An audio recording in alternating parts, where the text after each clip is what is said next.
use a cryogenic propulsion system, which is completely environmental friendly. They only use liquid oxygen, liquid hydrogen, and also kerosene. So these are non-toxic and also not corrosive, so it's environmental friendly. But it can only be launched in the Hainan or Wenchang spacecraft launch site. Is there a reason why they haven't switched to that fuel already for any of these? Is it just based on the location of where No, it's based on the technology of the rocket itself. It's from Long March 4 before, from Long March 1, 2, 3, 4. These are using traditional fuels. Long March 5, Long March 5 beyond, kerosene, oxygen, hydrogen. Why is it? Sorry, Karen. So that can be more environmental friendly and also fuel efficient. Once in outer space, hydrogen and oxygen can provide more boost, and what we call the ratio is much higher for propulsions.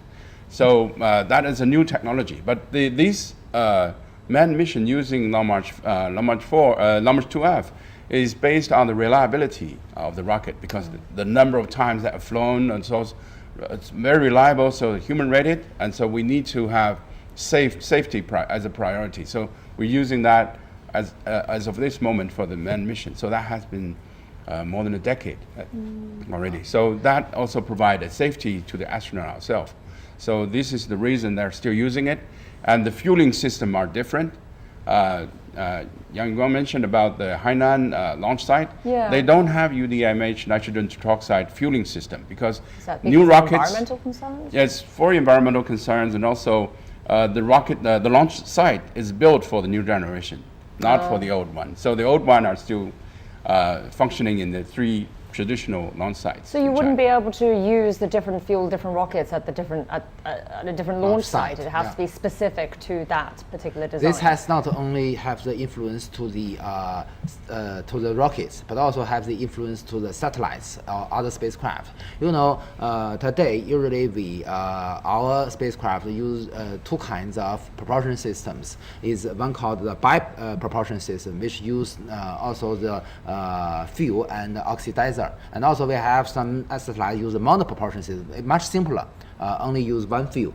So for these 2 kinds of propulsion system, they need the different support system on the ground. So for certain facility on the ground, only maybe they can support certain kinds of spacecraft. So this is also different. So for a different launch site, also another consideration is the diameter of the rocket. Right. For our inland, in our mainland, because of the limit of the transportation system, especially the railway, usually the diameter of the fuselage of a rocket cannot be bigger than 3.8 meters. The standard of our old generation, like Yan Song has mentioned, the Long March 2 to Long March 4 rocket, the standard diameter of this is 3.35 meters. So this adaptable to the railway tunnel system. But today, some private company in China has already have the measure to transport their fuselage of the rocket, maybe not from the railway, just on the road, and it can be a little bit bigger, maybe it's 3.8 meters. So this can make it bigger, even inland, not on the seashore, but can launch a bigger rocket. But of course, the reason they build the Wenchang spacecraft launch site is because it's just on the seashore near the Qinglan airport, Qinglan seaport. So we have no difficulty to ship any sized fuselage of a rocket to there. That is the reason all the 5 meter diameter rockets were built in Tianjin and shipped to Qinglan seaport to launch in Wenchang spacecraft launch site. Well, let's take a closer look now at the carrier rocket, the Long March 2F, which is taking the Shenzhou 19 crew to space. And it has been 25 years since the model's first flight. And our reporter Sun Ye gives us a closer look. For the Shenzhou 19 mission launch, the final leg of the journey for its spacecraft and carrier rocket combination starts from here at the iconic assembly tower here at the Jiuquan Satellite Launch Center. The transport to the launch pad process has the rocket and spacecraft combination moving upright all along. In China, this way of transporting upright or vertical has started with the Long March 2F rocket. The three vertical mode refers to vertical assembly, vertical transport, and vertical launch.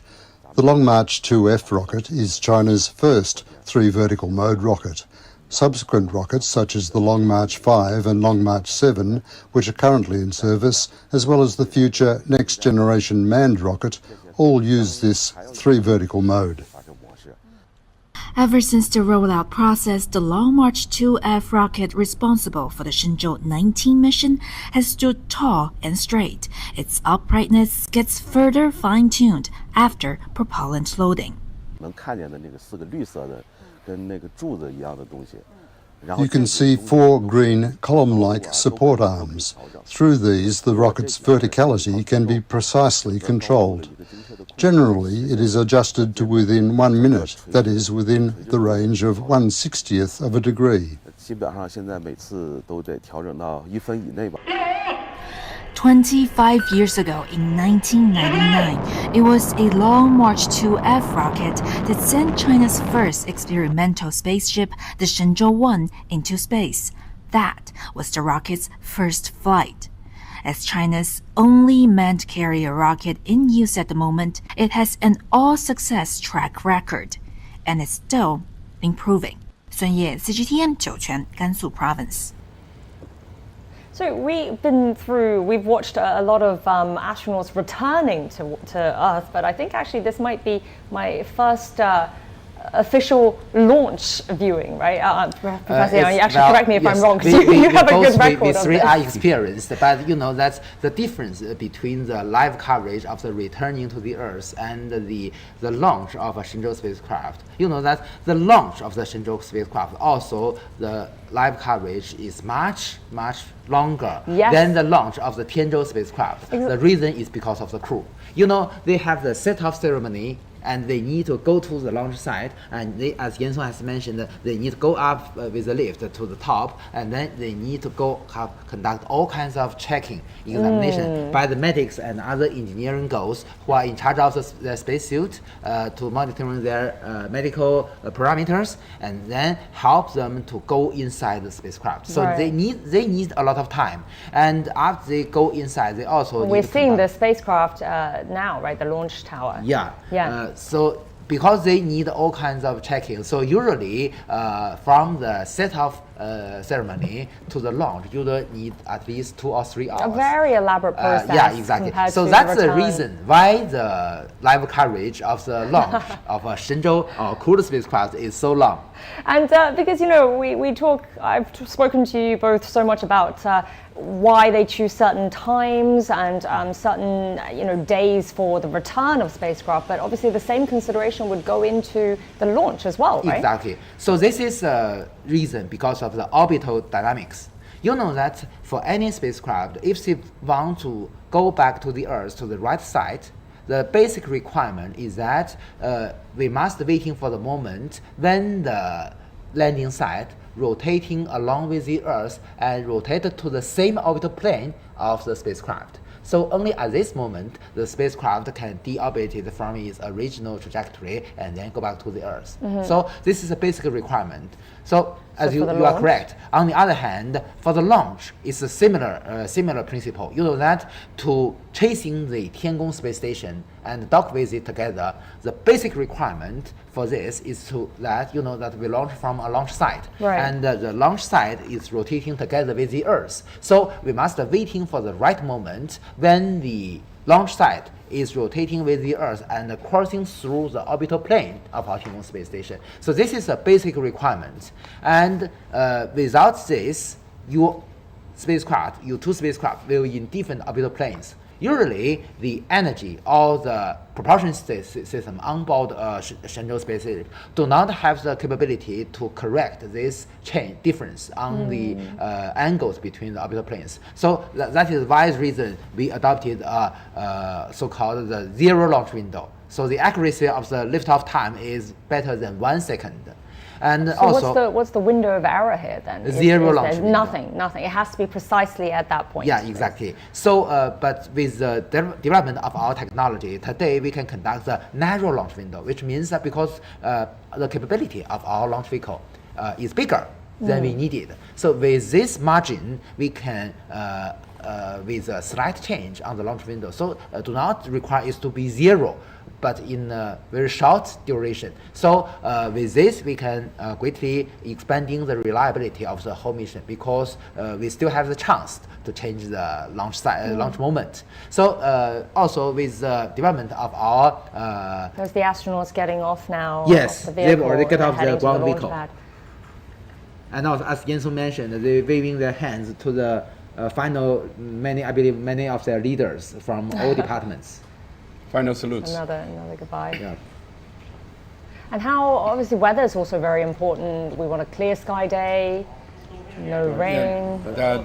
Wind conditions. Let's Here in listen to- Beijing. And also back to the China's CSS. And also we born in 1990s, also will go to the CSS.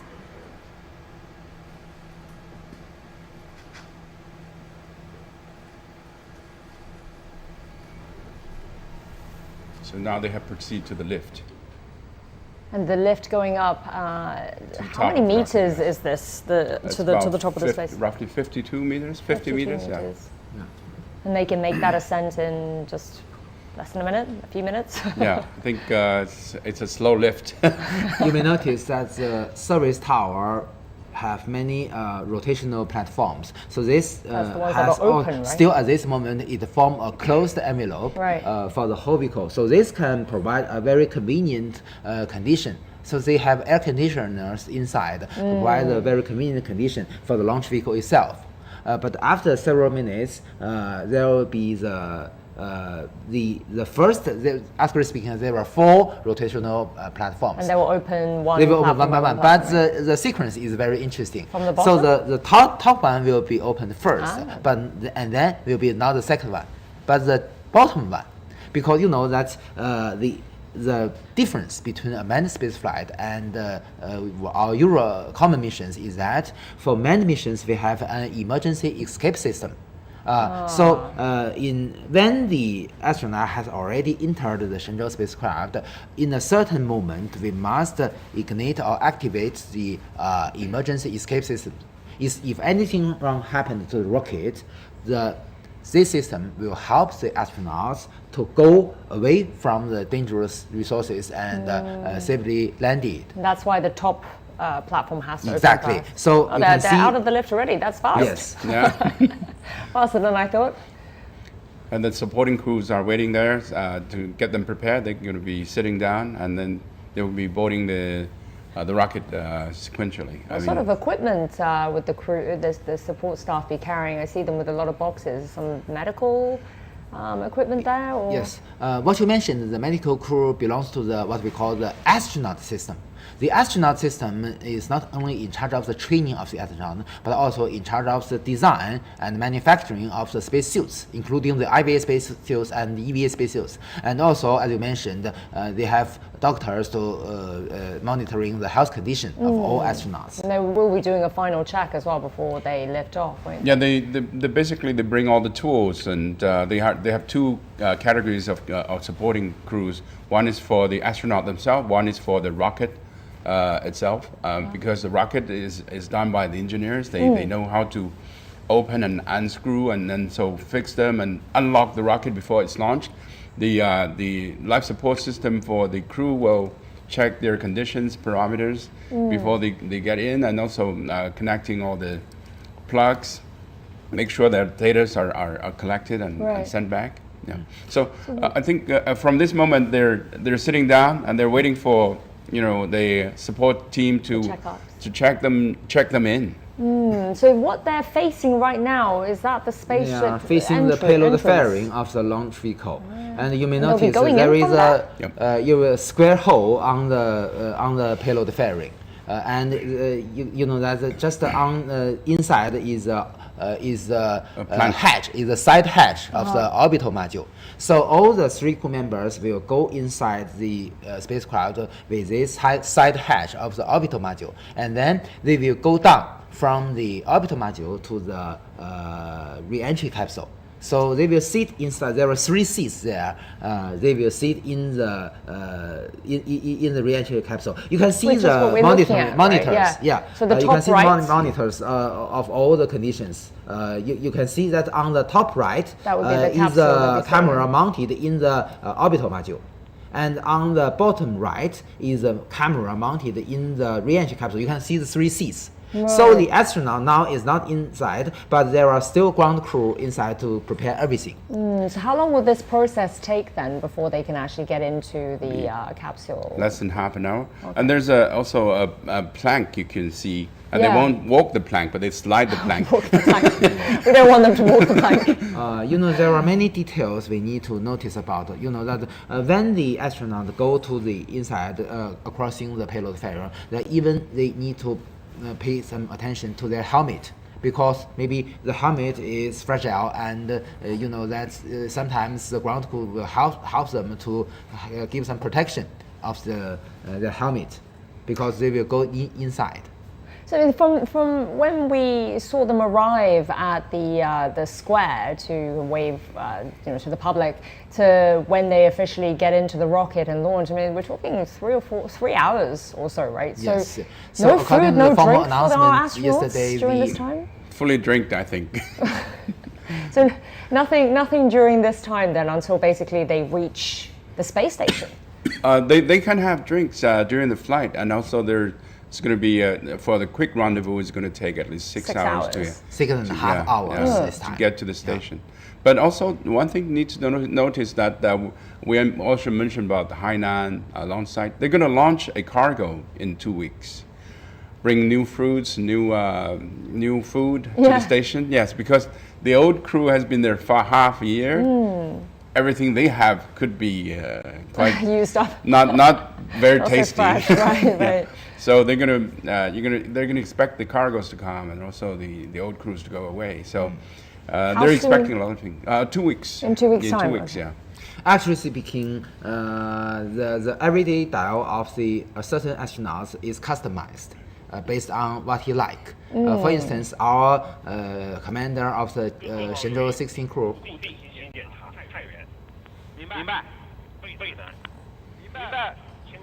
So this is checking on hearing the ground various station. locations, right? We ground just station. heard the voice of the commander of the launch to check if every subsystem is okay. And the various locations for these monitoring stations, they'll be monitoring the flight of the rocket. The trajectory of the rocket. And also with these ground stations, we will also receiving the telemetry data, which will be representing the health condition of the rocket and the Shenzhou spaceship. I mean, how many ground stations would normally be activated for a launch? Well, that depends on different missions. You know that usually we have several ground stations along the trajectory of the launch. For instance, we have the Weinan station, we have the Qingdao station, and also we have the space tracking ships, maybe Yuanwang space tracking ships in the Pacific Ocean. To prolong the whole area to increase the recovery rate. So with these ground stations and the space tracking ships, we can have a good data link with launch vehicle and also with Shenzhou spacecraft. The reason why we have a space tracking ship in the Pacific Ocean, you know that when the Long March 2F accomplish its task, begin to separate from the Shenzhou spaceship, it's already already left the eastern coast of China. So it's already in the Yellow Sea or in the Pacific Ocean. So this time, We're hearing just another check yes. there and confirmation that everything is in order.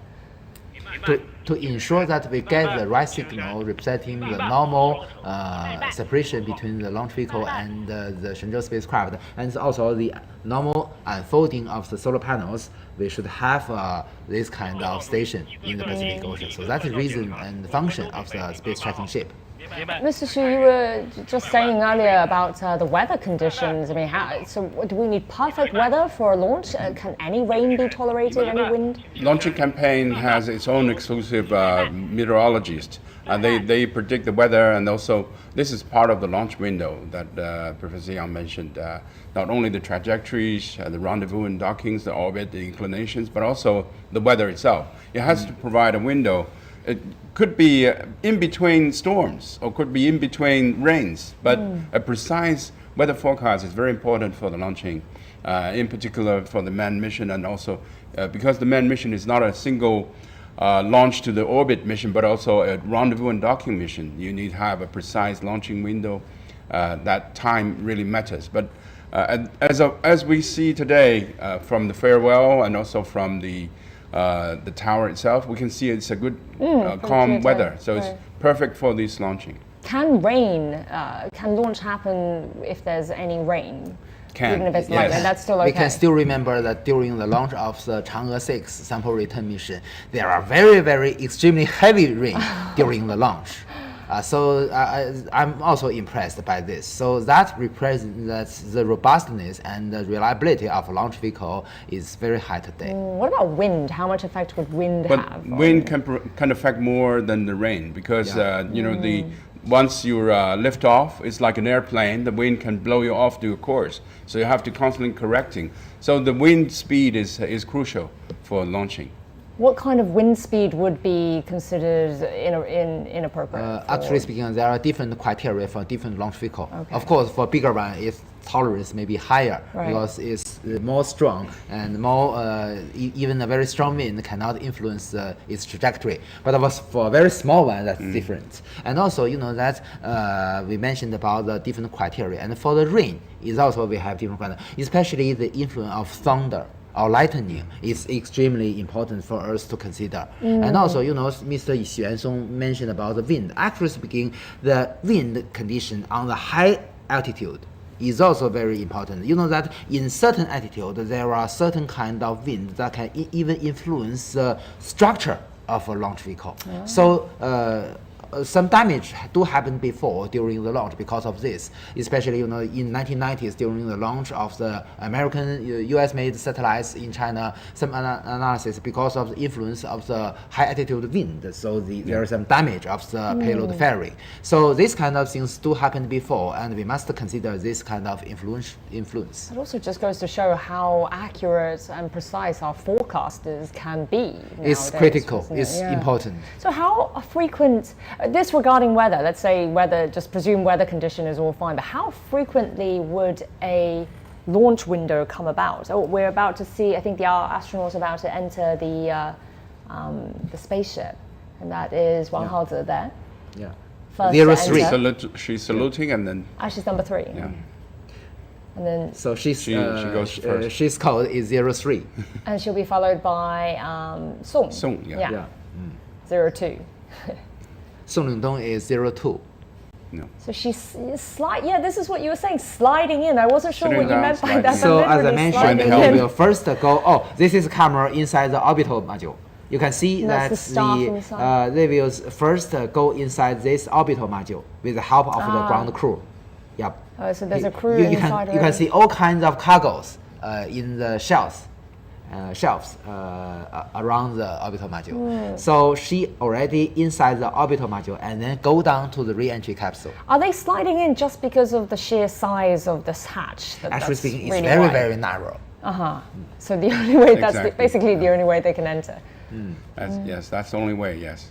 So there is a hatch between the orbital module and the re-entry capsule. And that's as far as the staff can go, right? The support staff. I mean, can they fit any more people into the orbital entry, the re-entry? Re-entry modules cannot for this, cannot fit anyone. just the in there, 3 yes. astronauts. So I believe that Ms. Wang will sit in the seat closest to the camera. Okay, let's see if you're right. Well, I'm pretty sure you are, since Maybe you've they have seen more many of cameras. these. Maybe more cameras. They do. But usually we use the side one, which has a better view. Yeah. I mean, this is a very long, drawn-out process. They're very careful with every step they tread in there. One thing interesting is to know that the seat themselves are designed for the astronaut individually, so that they can, experience maximum G's, gravities. We know that the human body cannot tolerate more than 12 G's, but these are seats that designed in such a way that you sit in, you're fit very tightly, and you can tolerate more gravities. So it's got to be very snug fitted to their body shapes. Do they consider weight as well? Is that a factor in the chair design, or is it just mostly the body shape? Mostly body shape, and mostly your height, your deep contours and everything. Well, we can hear the voice from the launch site system. They are just conducting another numerical simulation of the launch. So it takes a while for her to get comfortable there. Yeah, it's a tight fit. Yeah. And also, we can hear a lot of radio announcement. These are exercise after exercise, to make sure that all functions all systems are go for the launch. Not only, these are launching sequence, and also they have ground crews, ground stations to check their One moment. links. Yeah. Mr. Song Yingdong is now going into inside the cabin. 02 sliding in. Mr. Song Yingdong is the one during the re-entry. He will in charge of the cutting off the parachute.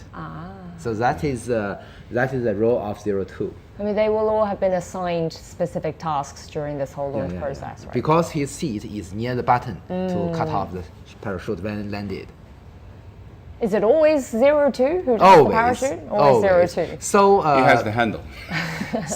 So what price Yaping most? Because during the Shenzhou 13 mission, the capsule landed vertically. This is the reason, because she pressed the button in the most right moment.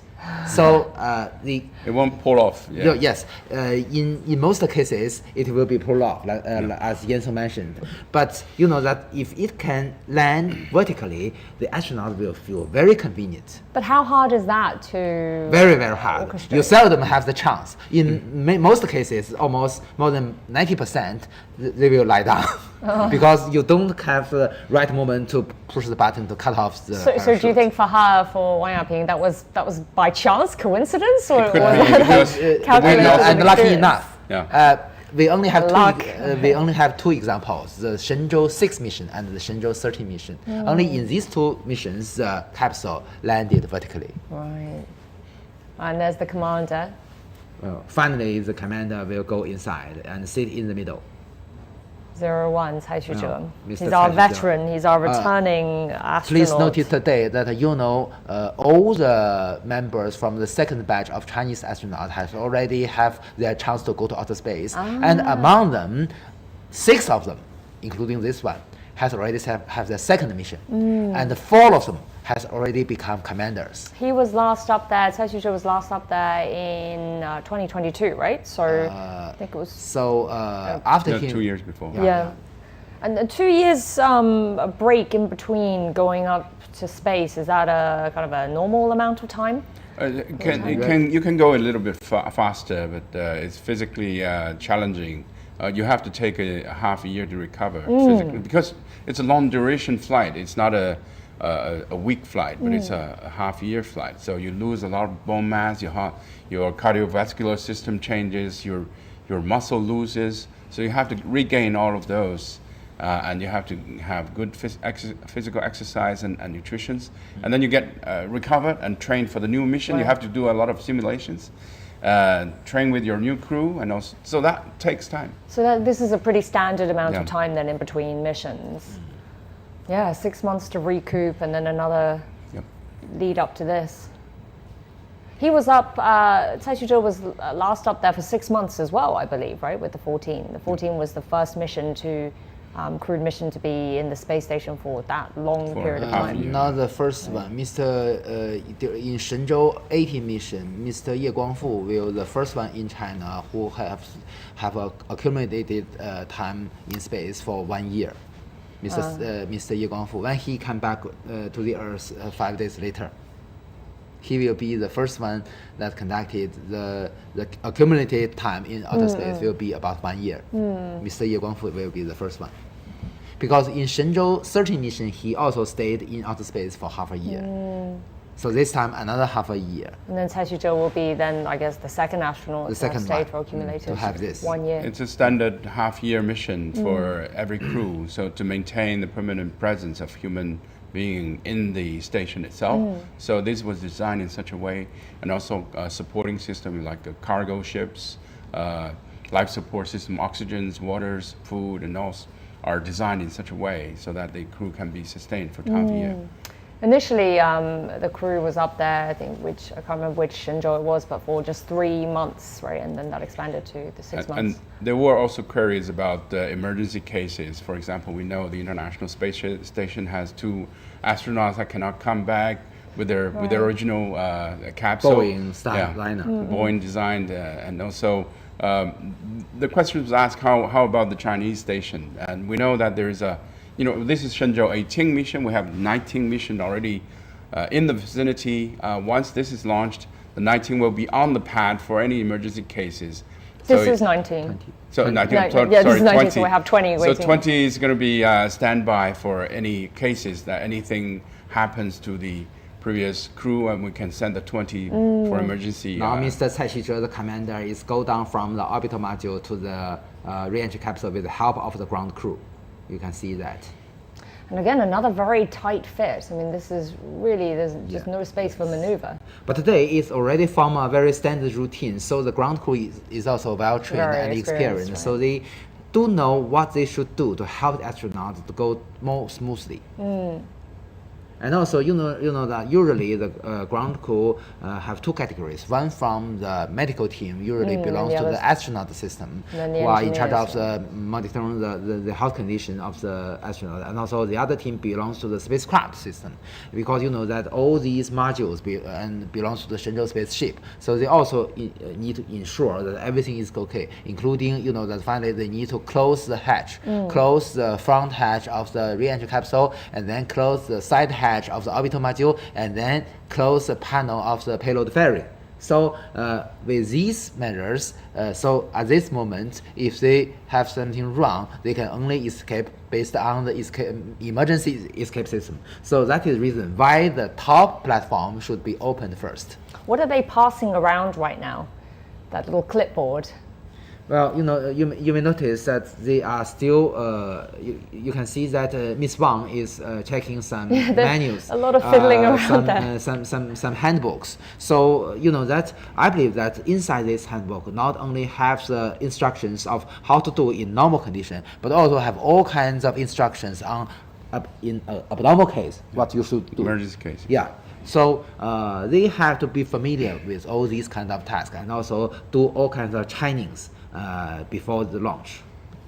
There's a checklist for them to go through. So Exactly. And that's what they're looking at right now, isn't it? Well, let's check in with our reporters. So we do have the 3 taikonauts, Cai Shuzhou, Song Lingdong, and Wang Haoze, now in the capsule and making themselves comfortable there. And the spacecraft will be soon taking off from the Jiuquan satellite launch pad and bound for the Tiangong space station. So Sun Ye is at the Satellite Launch Center and Zheng Yibing is at the Beijing Aerospace Control Center. So let's check in with both of them. Hi, Sun Ye. So, what do you have for us? How are the preparations there? What's the mood like? Hi there, Jiayang. So we are 1.5 kilometers away from the launch pad, and you can see the rocket is still wrapped in those blue rotation platforms. It's wrapped there. It's protected from the chill and from everything else. But really, the temperature isn't that big a problem considering all the preparations they've been doing. When that rocket reveals itself in time, you'll find there are heating pads taped wrapped around the rocket. That's for an extra layer of warmth. And when it's launched, those heating packs will come off. We've just talked to experts in the rocket system, in the launch center system, and in the spaceship system. And all these experts say everything is proceeding according to plan, smoothly, and as they've always said and usually say, everything is normal and it's in good condition. But we do want to share a little bit of things that happened earlier. Now that the Taikonauts are in the spaceship and they have traveled from that square of dream come true in that seeing off ceremony to the launch pad. Earlier, we also traveled in a minibus on that whole path. So I think you have seen the aerial shots, how this whole place is lit up and decked up, but we have seen what the Taikonauts are seeing at their eye level, on the street level. One thing that's quite interesting are the road signs. Here, the road signs, the street names, they are quite meaningful and special. There is the road of technology, there is the street of aerospace, there is the street of peace, and on those street names, there are even more messages taped on there, including going to space is romantic, space exploration is limitless, let's go explore space together. So these are probably the last messages, the last words the Taikonauts see before they enter into that launch tower and into the spaceship. And all of these words, like what they've been seeing throughout the day, are the best wishes from people here. Jiayang. Oh, that's definitely nice messages to see before they embark on this really important mission. Thank you so much, Sun Ye at the Jiuquan Launch Center. And now let's head over to Zheng Yibing, who's at the Beijing Aerospace Control Center, and that is the place which will oversee the launch. Yibing, what are you seeing there? What's happening? Well, yes, Jiaoyang. The Jiuquan Satellite Launch Center now, the Shenzhou 19 crewed flight mission is in the launch sequence. But here in Beijing, the Chinese capital, the Aerospace Control Center, from the big screen behind me, we can see the multiple angles of the Shenzhou 19 crew, their status in the spacecraft and the Shenzhou 19. Well, this is a center which is what you call the Beijing Aerospace Control Center. Well, last time when we were here was for the Chang'e 6 lunar mission, and this time is for the Shenzhou 19 crewed flight mission. And this center is for the whole mission of the Shenzhou 19 mission, and it coordinates all systems from the launching center to the landing site, and also the measurement and control stations across the world, and as well as the China's Tiangong space station. So from here, we can not only hear the brief and short communication between the Beijing Aerospace Control Center and other centers and other stations, we can hear also the typical Beijing copy between them. So that is really impressive. And on the big screen behind me, we can see the status of the Shenzhou 19 crew. They have entered the Shenzhou 19 spacecraft while the three Taikonauts are reading the handbook, the menu for this whole mission. And they look very firm and determined for the upcoming mission, and for the ignition and for the handover into space to meet with the Shenzhou 18 crew. And in the coming hours, we could also see the status of the Shenzhou 18 crew. The crew has been in space for half a year. They are making the final preparation to welcome the newcomers to the Tiangong space station, and they will hand over in the Tiangong space station for a couple of days. So that is a really impressive moments to come. So back to you, Jiayang. Yes, we're looking at the very same images as well. Thank you so much, Yibing at the Beijing Space Center, Space Control Center.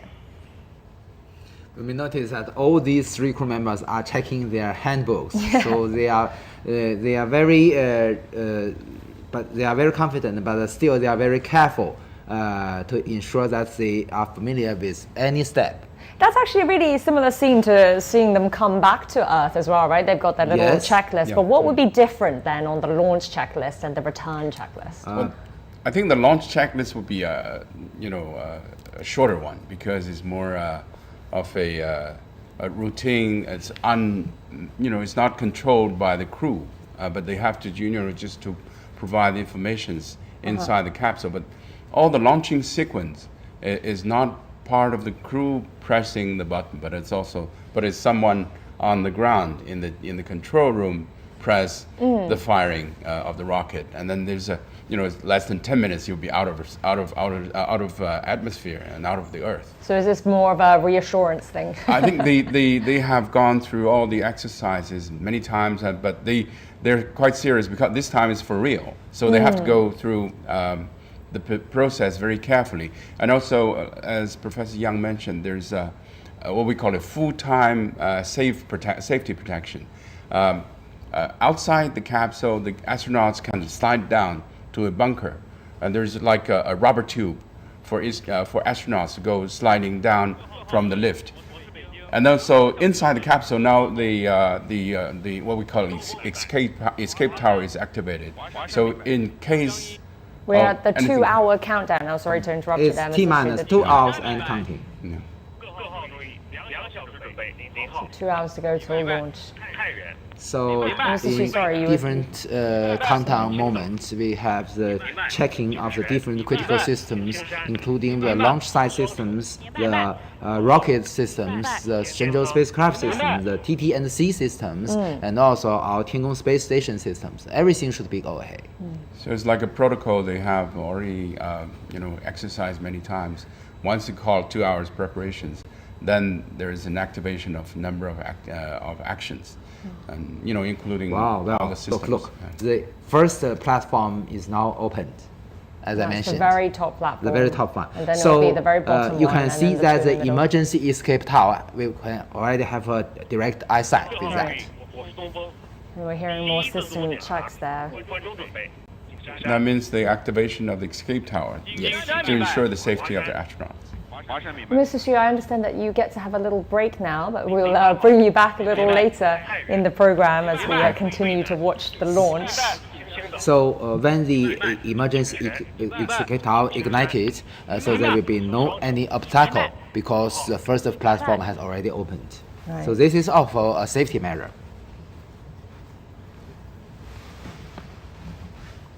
What China has laid out is roadmap for space science development, and one of the key goals of the plan is to become a space industry leader by 2050. And other objectives include a manned lunar mission. Let's take a look. China announced its first ever medium and long-term plans for space science development. A variety of key research areas have been listed and include exploring the origin and evolution of the universe, gravitational waves, the sun, the earth, the heliosphere for a panoramic view of sun-earth, the habitability of celestial bodies in the solar system and beyond, and search for extraterrestrial life, the laws of matter movement and life activities in space, and more. 规划提出了至2050年我国空间科学发展的路线图。 The plan proposes a roadmap for China's space science development up until 2050. Between 2028 and 2035, operations on China's space station will continue and will implement missions such as a manned lunar exploration mission. Around 15 satellite missions will also be conducted. Between 2036 and 2050, we plan to conduct some 30 space science missions and become a global leader in certain areas. China's manned space program has revealed that Chinese taikonauts will travel to the moon by 2030. These lunar expeditions are expected to involve cutting-edge science experiments. Well, the Shenzhou 19 crew will be carrying out 86 space science research and technology experiments during their mission. A spokesperson of the China Manned Space Agency gave the details at a news conference. 载人航天工程自立项之初 Since the very beginning of the program, we have put a great importance on space science as a vital part of development strategy. Following the concept of building ships to build stations and build stations for utilization, we integrate the engineering and scientific objectives and promote them at the same time. Our program's space science and application missions are critical parts of the national strategy. We have actively participated in the making of the national medium and long-term plan, and will see it to be implemented. During the Shenzhou 19 flight, according to the plan section, on biological and physical science in space. 86 space science and technology experiments will be carried out in the field of space life science, fundamental physics of microgravity, space material science, space medicine, new space technology, etc. For instance, structural analysis of protein crystals grow under microgravity conditions and non-equilibrium dynamics of soft matter.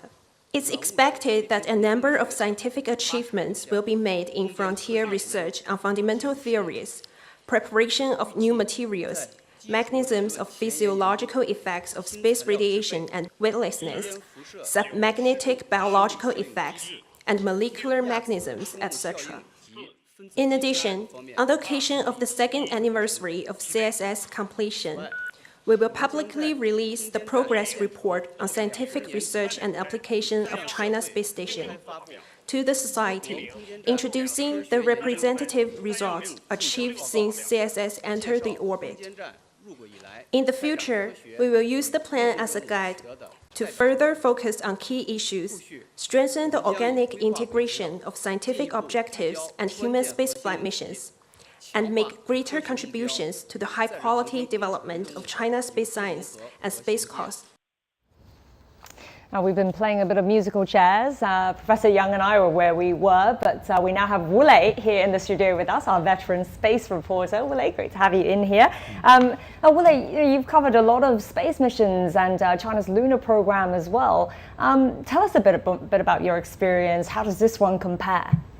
Yeah, exactly. This is my fourth time to cover the human space flight missions after the Shenzhou 11, Shenzhou 16, and Shenzhou 17.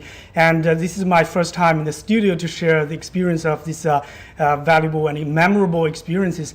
And I found that in recent years, for the human space flight missions, Global Space Society have been paying a lot of attention on these missions. They want to know more about these technonauts and also the missions on board the China's Tiangong space station. So in recent years, whenever we go to these kind of international space meetings, conferences, and also the exhibitions, the global space experts want to understand the latest development of China's Tiangong space station, the experiments to be conducted on that, and also China's lunar and Mars explorations. So here, this time for the Shenzhou 19 crew, a lot of attention also being attached. So they will be following carefully about this spacewalks and also a kind of experiments. Early this month, I went to Milan for the International Astronautical Congress. A lot of people asking that the latest about the China's Tiangong space station, what about the telescope and other space experiments to be held in the Tiangong space station. So we can see that a lot of interest and also growing cooperation on this platform, the Tiangong space station, will be conducted.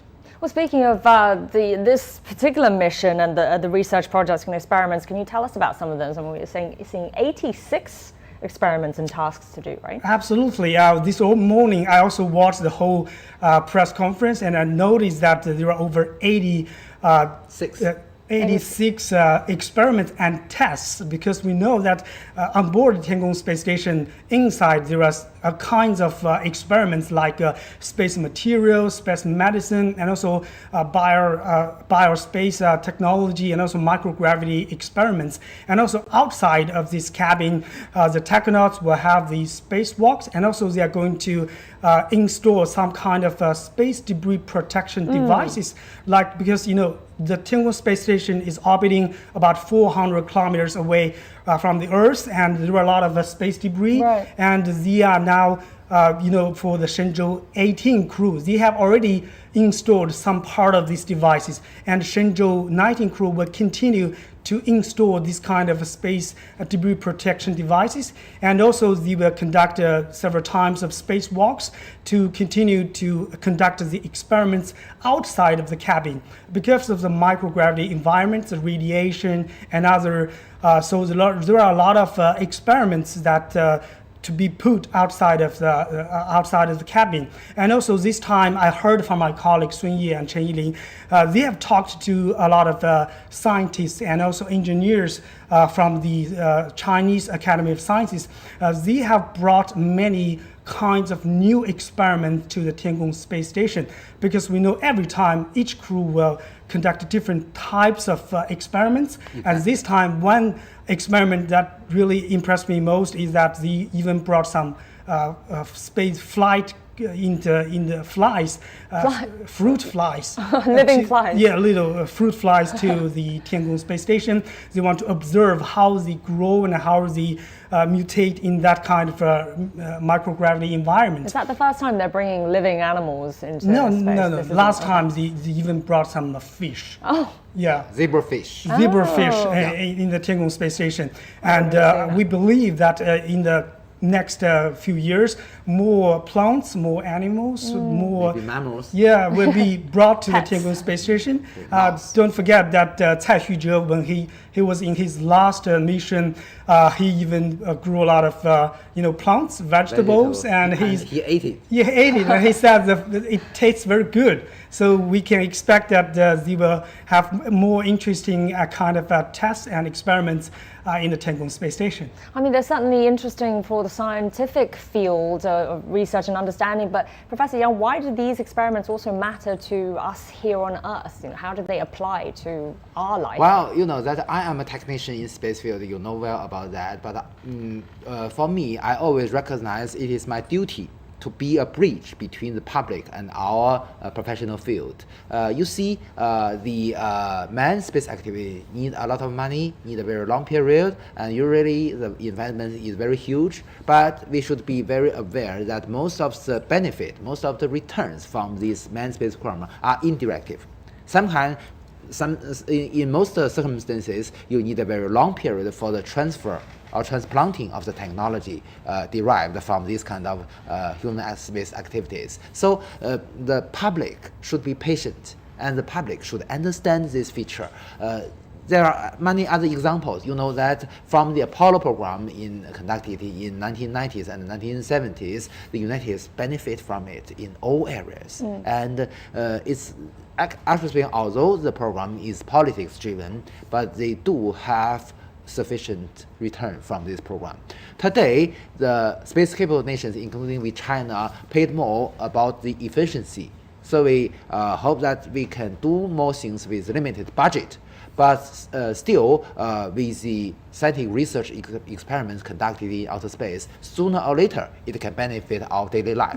So, but it's a little bit complicated to describe the relationship between a certain experiment and a certain technology and a certain application in daily life. So for everyone, usually or in most cases, it's hard to explain. Right. But it's have very good examples. For instance, we always see that there are the diapers used for babysitters get from the urine collection device just today. I believe they must vary that. But for common people, it is a simplified version, right. or more cheaper. And also you can see that the non-stick frying pan is developed because we have new material. And the this kind of, as Willie have already mentioned, the studying on new material is one important field. In our Tiangong space station, we even have more than 2 racks dedicated to the material making. Sometimes we use the laser to heat the metals and to have some new alloys. And sometimes we use the higher microgravity level to conduct some kind of material test. So all these, sooner or later, it can benefit our daily life. But we do not know when it can be. We only be sure it can be. So we're looking at images now of the launch tower, and the astronauts are sitting comfortably, snugly in their seats. But you see on the launch. video camera, you can see the white one is the top of the emergency escape tower. Right. So it's already to the open space. That means that when the emergency escape system is activated, it can save the lives of the astronauts in when something dangerous happens. For instance, during history, they do not have some malfunction or explosion of the carrier rocket. But at this moment, I believe that Mr. LIFTOFF from the former Soviet Union, his life was saved because of the emergency escape system activated. And just now, I believe that just inside the International Space Station, the commander of the new crew, Mr. Haig, Nick Haig. He has experienced an emergency escape during the Soyuz MS-10 mission because during the separation of the boosters with the core stage, there is a collision, and the malfunction detection system judged that it is dangerous, and then the escape system activated. So Mr. Nick Haig is the one just experienced these kind of things. So I mean, these spaceships, they're constantly being updated with the latest technology, right? So what's different about this particular one compared to its predecessors? To both of you. Well, that's we call this Long March 2F a human-rated launch vehicle, or the only human-rated launch vehicle now in China, which means that to concern about the reliability and the safety is much higher than other launch vehicles used currently in China. Because for human missions with crew inside, we must ensure its safety. Based on the original design, different from its predecessors, the Long March 2E, although the Long March 2F have a similar configuration with the Long March 2E, but it has a new malfunction detection system. So the reliability of the Long March 2F is much higher than Long March 2E. Originally, the flight reliability is about 0.97 or 97%. It can ensure the safety. But still, that this is not safe enough for astronauts. 97% means that for every 100 launch, maybe in 3 times we put the astronauts in danger. So this is not safe enough. So that is reason we add another emergency escape system. So that is a very remarkable feature of the Long March 2F because it's a very sharp tower. So with this emergency escape system, we can increase the safety of the astronauts from the 1.97 to 1.997, which means that with every 1,000 launch, we only have in 3 cases the lives of the astronauts may be threatened. So this is already acceptable.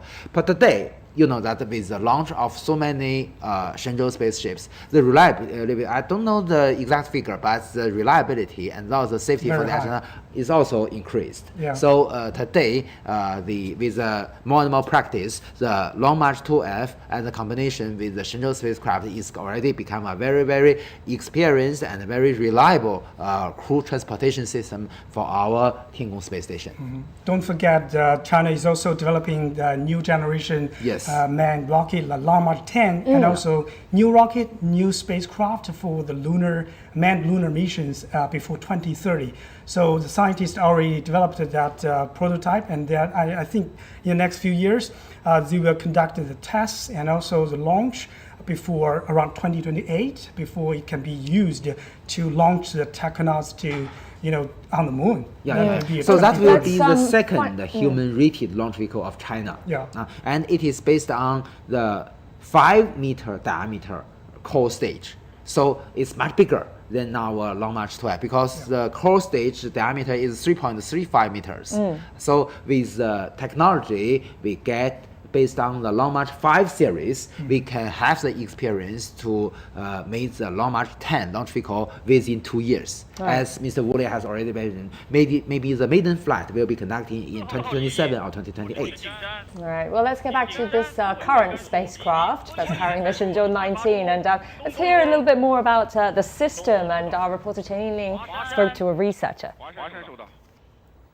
The Shenzhou 19 is the 4th manned spacecraft for a mission to China's space station in its use and development stage.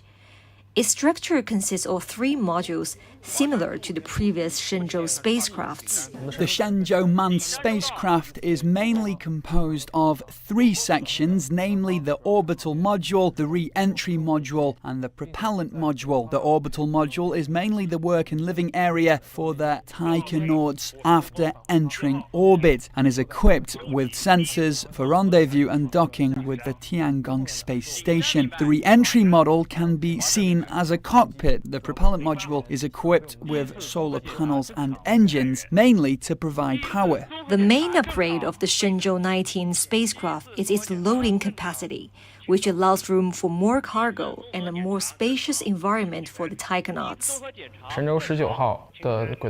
We have optimized the orbital module product and layout of the spacecraft. Our research and development team have conducted a lot of tests and experiments in order to fully verify its transport capability. This year also marks a momentous occasion, the 25th anniversary of the maiden flight of China's Shenzhou spacecraft, the Shenzhou 1. From that historic moment to ambitious missions of today, generations of engineers have put their hearts and unwavering belief into this journey. What we frequently say is that manned space flights are a matter of life and death. During the entire development process, we always kept this in mind. We display our rigorous, cautious, meticulous and practical work style to ensure that the entire work is foolproof. The Shenzhou 19 spaceship has much lined up after taking off. The spaceship will dock with the China space station from the front port of the core module. The assembly already has the Shenzhou 18 spaceship attached. The Shenzhou 20 spacecraft is also standing by at the Jiuquan Satellite Launch Center for emergency rescue. Qinling CGTN from Jiuquan Satellite Launch Center. Now, at the recently concluded International Astronautical Congress in Milan, Wu spoke with Marco Antonio Chamon, the president of the Brazilian Space Agency, and he talked about the potential of future cooperation between the two countries. President Marco Chamon, great to be with you here in Milan. What are some of the latest trends that you have seen and being impressed with during this event? Very impressed here is the blossoming of the industry in space, the private industry, the private business we have here. One thing that is very impressive is space stations. We have a lot of proposals of private space stations doing by many companies here. I saw many companies providing complete solutions for small satellite constellations. In fact, a real revolution in space. China and Brazil have collaborated in the space sector for over 35 years, with 6 China-Brazil Earth resource satellites being launched. So what can we expect for the collaboration between these two countries in the future? We have today 2 satellites in orbit operating, Sirius 4 and 4A, that we share in terms of data and control. But now we are moving forward for other technologies. One, radar is very useful too for land imaging, and meteorology that is very important to us in terms of monitoring and forecasting of natural disasters. We will discuss and we will act in terms of lunar or space exploration outside the orbit of Earth with China. So it's a really fantastic and very fruitful collaboration that we have between Brazil and China. Brazil and China are both founding members of the BRICS bloc. These countries have signed on to cooperate on the remote sensing constellation program. How important is this program for future collaboration in the space sector among BRICS countries? We need more and more collaboration, and I think BRICS and other multilateral mechanisms, BRICS in particular, is very important for that. Remote sensing agreement that we have signed among BRICS countries is a very important sign that we can and we do things together. But we have already implemented some projects inside this agreement, and very successful. Training and capacity building for the use of the data. I think that the future for BRICS and BRICS Plus is to expand our collaboration in remote sensing, including other technologies and capacity building. So Wu, that was earlier this month for you in Milan, and Professor Yang, you were there as well. Talk to us about some of the highlights that you saw there. What stood out for you? Oh, really? That was the largest space event every year. So this year was held in Milan. Next year will be held in Sydney, Australia. So this is a biggest gathering for space people. Yeah. Not only astronauts, but also scientists, experts, and engineers. Students come here to exchange their ideas, to talk about, discuss the latest collaborations. So one thing that really impressed me most was the growing interest in China's space development, because this time China showcased the first samples collected from the far side of the moon by the Chang'e 6 mission. And every day, I can say that hundreds of thousands of people come to the China booth, space booth, and to see how it looks. And also many people inquire how can they borrow some or have some samples from these Chang'e 6 mission, because now China has already opened that to the whole world. The global scientist space organizations can apply to borrow the samples from this very precious cargo from the Chang'e 5 and Chang'e 6 missions. And the other thing is that China also presented the latest development. It's a commercial space sector. Many rockets and also satellites and also other segment products in the space sector have been presented in the booth. And also I visited the NASA booth and also ESA booth and also India space booth. I can see that many countries around the world are now investing more in the space sector, because nowadays you can see that with a lot of attention on the lunar missions and also on Mars and the other deep space exploration missions, a growing number of countries like Brazil, like India, and also other developing countries are investing more in the space sector. They want to take the advantage of a space exploration to develop their own space sector. And China has a space station now orbiting there, and also China proposed to build an international lunar research station. Over 15 countries and regions have already signed in. So a lot of countries want to collaborate with China on these lunar and also deep space missions. So in the future, we can see more collaboration will be expected in this area. And also for the astronauts side, many countries want to send the astronauts to China space station. A lot of countries have already applied, and we are being told by the China Manned Space Agency, in the future, foreign astronauts will come to China for the training, and they will be sent to China space station. They will work alongside with Chinese astronauts, scientists, engineers together to operate and do the space experiments. And last but not least, and I can feel that a growing number of commercial space applications have been provided in this exhibition. Many companies, private companies, they are offering a kind of commercial space application, or also private space station. A lot of private companies, they are offering a full set of a private space station, and also space travel, space tourism, and also space application. So in the next few years, I can see that a lot of private companies will pull in this kind of private space station, private lunar missions, private, a lot of private companies have been investing more in this space sector. So these are most of that impressed me most. So every time, although this is my second time attending the IAC, I have already found many changes. So we're hoping that more Chinese scientists and more Chinese engineers and also journalists can take the opportunity to go to these places to, like Professor Yang said, we are the bridge to bridge this kind of gap between the scientists and the public. Right. What kind of changes then? Is it changes from the first time that you attended? In what areas of space development? Last year was held in Baku, in Azerbaijan. This year in Italy.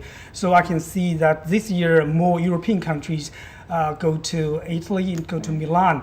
But we can feel that a growing number of Asian countries, developing countries like the many African countries also go there. I talked to the CEO of South African National Space Agency. They also showcased they have brought over, I can remember that 15 private companies from South African they are showcasing their latest development about the satellites and like the micro satellites, and also they are hoping to be part of the whole space sector. So I can feel that a growing number of developing countries, they are hoping to take part in this kind of whole sector, because that for the space sector they have rockets, they have satellites, they have facilities, training, a lot of things that you can be part of this whole ecosystem.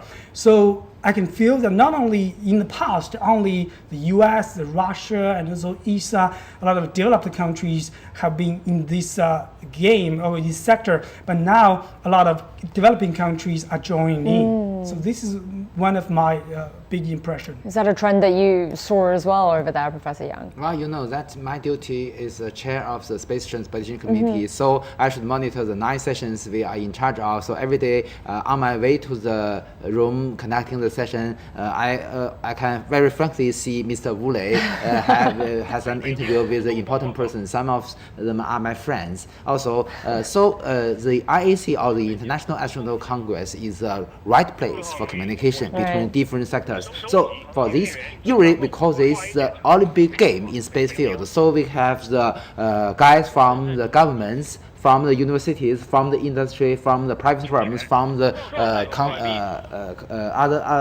other organizations or NGOs. Oh, we just heard a voice from the ground commander. Yeah. Another systems check-in, making sure that everything is in order. So let's continue our topic. That during IAC, Mr. Wu Lei, I believe because as he mentioned, he attended the Congress in Azerbaijan last year in Baku. What impressed me most, that because although that Azerbaijan is a very small country, but it's very enthusiastic on hosting the IAC, and you can even get your badge in the airport, very convenient. And also you can even see the logos of IAC on taxis. So that is what impressed me more. Of course, this time there are more delegates, more than 11 or 12,000 delegates. A record number. Break another record. Also, the papers delivered to my committee also make a record. So we have a very tough task to select the right papers. Very hard choice, because many of them are very, very good papers, but still very hard for us to choose. But still, I should also emphasize that the IAF community should plays a leading role in the communication and better understanding of different organizations. We have a concept of the 3G, or gender, geography, generation. So today we see the launch of the Shenzhou 19 crew with different gender, with different generation. And of course, with the view of China with different geography, because they come from different provinces in China. So the 3G is a basic concept of the IF community to have more concern on diversity. So this is a right consideration to improve the better understanding of the communication between different areas of the world and to benefit the whole world. And Wu Lei, with more emerging countries, more developing countries joining in the space game, they are going to be looking for more collaboration, possibly with China as well. So what potential areas do you see then for this sort of cooperation, collaboration in space? Yeah, during this IAC, I think a lot of countries showing interest in the International Lunar Research Station that I mentioned, because over the next few decades, I think that will be a mega project on the moon, on the south of the moon, and they are going to build, a permanent base. The scientists, the astronauts, engineers will be working there, and to study the lunar resource, and also take that opportunity to continue the deep space exploration. And during this IC, the Chinese city of Hefei has already applied to host another IAC in 2028. So the deep space exploration lab the headquarters is in Hefei city. Exactly. So the deep space exploration lab is going to host, planning to host the IAC 2028. So we are hoping to that more scientists, engineers can take this opportunity to know the latest development about the International Lunar Research Station. So during this time this week in Milan, I met a lot of scientists and also engineers. They want to know what is the latest about this International Lunar Research Station, who will be joining this, and what kind of experiments can be conducted aboard this Lunar Research Station. And China has been quite open because the U.S. is now taking the Artemis mission back to the moon, but also a lot of other countries are also trying to conduct some kind of private lunar missions, and China is no exception because at this period of time, lunar missions, and also don't forget the Mars mission. China will conduct the Tiangong-2 and Tiangong-3 Mars mission in the next few years. For the Tiangong-3, China aims to have the Mars sample return mission before around 2028. No country has ever done that before. And Chinese scientists have already said they are quite open. They welcome more international collaboration on the Mars missions. And also the Tiangong-2 mission is quite trying to hit asteroids and to try to change its course about with this satellite. So a lot of experiments can be expected in the next few years. And also we know the Tiangong space station, the United Nations Office for Outer Space Affairs. We also met the director this time, and she said she will continue the collaboration with China Manned Space Agency. They have already selected the first batch, but with ongoing expansion of the China space station, more experiments, more countries will join the China space station. So we can expect from the manned missions to the lunar missions to the Mars missions, and also the private space, also the scientific, satellites. Next year in 2025, China and ESA will conduct has already collaborated in a satellite called SMILE satellite. It's already being assembled and on the way to Europe. That satellite was the latest collaboration between China and ESA. It will be launched in Europe, in France. And also, so we can expect this year we talked about the China-France collaboration of SWARM satellite, very long collaboration between China and France. So in the next few years, we can expect more this kind of collaboration in the satellites. So I think can see from different levels of collaboration, from satellites to joint missions, joint trainings, and also lunar Mars missions. So we as journalists, we are quite excited to see these kind of missions, joint missions, especially when the foreign astronauts come to China. If we have the opportunity, we are very excited to record every training and every mission about working together. We're hoping that the foreign astronaut and working together with Chinese astronaut aboard the Tiangong space station. I think we will see that day coming very soon. It's definitely so many developments to be watching out for. Watch this space, shall we say? Exactly. Thank you so much for coming in and sharing your experiences and insights. Thank you for having me. Yeah, it's great having you here. And we'll be sure to talk more about the cooperation later in the program. Over the decades, China's aerospace industry has grown from weak to strong and has achieved various achievements in space science, technology, and application. And generations of visionary scientists and engineers committed to the space industry have made their contributions to China's development and human space exploration.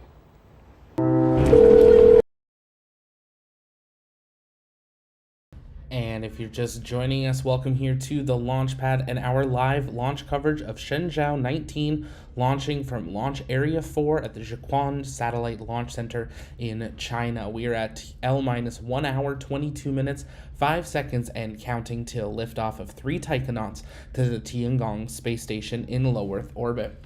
If it's your first time here, though, welcome. My name's Zach. I'm the founder and host here at the Launchpad. Here at TLP, it's our mission to inform and inspire the explorers of tomorrow because we believe that space is better together, and we're glad to have you joining us here. If you haven't yet, take a moment, engage that like button, share out the stream, and let us know in the chat where you're watching from. We're going to be answering some of your comments and questions as we continue to watch these live views from around the Jiuquan Satellite Launch Center of Launch Area 4, where today's Long March vehicle is preparing for liftoff. The 3 taikonauts, as we've watched over the last hour, have arrived at the launch site, gone up the elevator, and now boarded their spacecraft in preparation for liftoff. They're now going through those final hatch closure checkouts as the crews prepare to clear the pad and open those final gantry doors. We got people tuning in from all over the world. We got Jan is in the UK, Garen is in Utah, Princess is in Canada, we got Strange and Scary in Maine. Great having you here. I see Ibrahim is in the Maldive Islands. MechZone is in India. I see Utah, America. North Florida checking in with Jason. Granular says Florida Space Coast. Great to see another Space Coast person here. We're broadcasting live from our TLP Space Coast studio, just across from NASA Kennedy Space Center in Florida. Silent Hero is watching from Kansas. We got Paul in beautiful South Carolina. Paul, I saw you donate last stream. I didn't get to say it on air, but thank you so much for that support. Really generous. We appreciate it. Sports is watching in Orlando. Dragon is in Oklahoma City in the U.S. We've got Franciscos, sorry if I'm saying that wrong, in South Africa. Great to have you here. Clark's in Canada as well. Marco's watching in China. Ruben, Malta. I'm not sure I've seen someone say Malta before. That is awesome. Welcome. We're glad to have you here. Paul is watching from Germany. Julie is in Costa Rica. It's great to have you all here as we are now coming down to 1 hour, 20 minutes and counting till liftoff. These 3 taikonauts will be heading up to the Tiangong space station in low Earth orbit for a 6-month stay, very similar to what we see with the commercial crew program with NASA and SpaceX and technically Starliner. As always, if you guys have questions, you can send those in the chat by tagging us at the launch pad, and I'll work on answering those live while we continue through today's broadcast as we continue to monitor the countdown for today. They do have a launch window today, and as always, if you want to know more about today's launch, you can head over to tlpnetwork.com, click on launches, or we'll drop the link in the chat there, and you can see our detailed launch calendar, as well as on every mission, you can actually see what the launch window is. So today, they do have a window from 4:17 p.m. Eastern, or 8:17 p.m. UTC, to 4:57 p.m. Eastern, 8:57 p.m. UTC. So we got a 40-minute window. We're targeting 10 minutes into that window, but if for any reason they need to delay the count, they do have the ability to do so for today's flight. Now, today's rocket is a Long March 2F. The Long March 2F is a Chinese orbital carrier rocket, part of the Long March 2 rocket family. It was designed to launch the Shenzhou spacecraft, like we're watching today, and is a human-rated 2-stage version of the Long March 2E rocket, which in turn was based on the Long March 2C launch vehicle. It launches from the SLS, or LA4, at the Jiuquan Satellite Launch Center in China. That is where we are launching from here today. The engines on today's vehicle, we have 4 YF-20B engines that are a liquid engine. We have 4 YF-20Bs on the next stage, and we have 1 YF-24B. All 3 engines used on today's, 2 engine types, use liquid propellants. So that is what they're flying here today. They all use N2O4 as their oxidizer and UDMH as their fuel. As I said, as always, if you guys have questions, you can send those in the chat by tagging us at the launch pad, and I'll work on answering those live. You can see there the crews in the white room are finalizing the seal on the actual spacecraft. So unlike Cargo Dragon and Crew Dragon, where the capsule is actually on the outside of the vehicle, we can see them close that outer hatch. The Shenzhou spacecraft is actually encapsulated inside of a fairing. So that door that you can see open right now, that's actually the side of the fairing, and they're working on closing the spacecraft's doors on the inside. The Shenzhou spacecraft was designed based off of the Soyuz launch vehicle from the Russians. Space Beagle says, it's 5:08 a.m. I need to go to sleep. Oh, we're so close, 1 hour 17. Maybe a quick power nap, or a coffee. One of the two great options. Catching up on your guys' questions in the chat. Dragon, my grandpa used to work for NASA on the Apollo missions to Saturn and fuel tanks for shuttle back in the day. That is awesome. That's awesome to have you here, Dragon, and thank you to your grandpa for his work.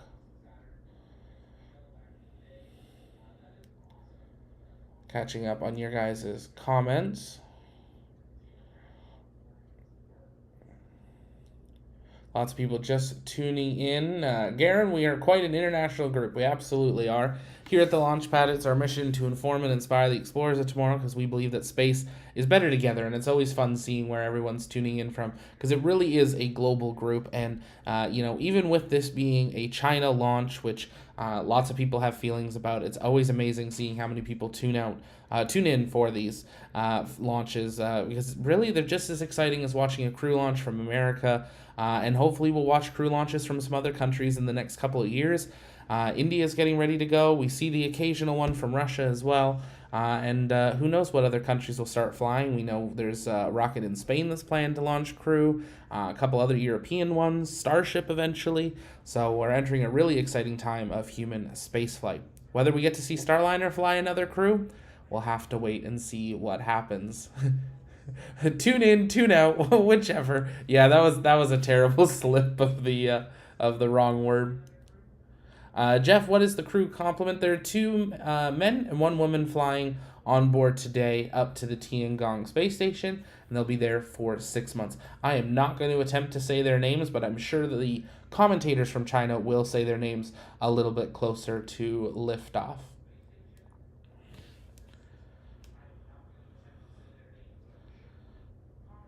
Derek, I appreciate that, Derek. Thanks for being here. As I said, you guys can keep sending in your comments and questions in the chat. We're going to continue listening into the live broadcast coming in from the CASC through CCTV for today's liftoff, as we are 1 hour, 14 minutes, 40 seconds and counting. We should see those big gantry arms start to open up in the next, I would say, 20 or 30 minutes or so, most likely, as they prepare the pad, but we'll be watching for that White Room crew to clear out in preparation. You can see that road where they drove down that's lined by the flags as well out on the side there with those red lights on them. That was part of the journey that they made from where they said goodbye to friends and families and onlookers that had gathered at the Jiuquan Satellite Launch Center. We'll take a quick commentary break, listen back into the China live coverage, so stay with us right here on the Launchpad Network as we count down to launch of 3 taikonauts to the Tiangong space station in low Earth orbit. Stay with us.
And crews are now preparing to close that outer hatch. That is the fairing hatch.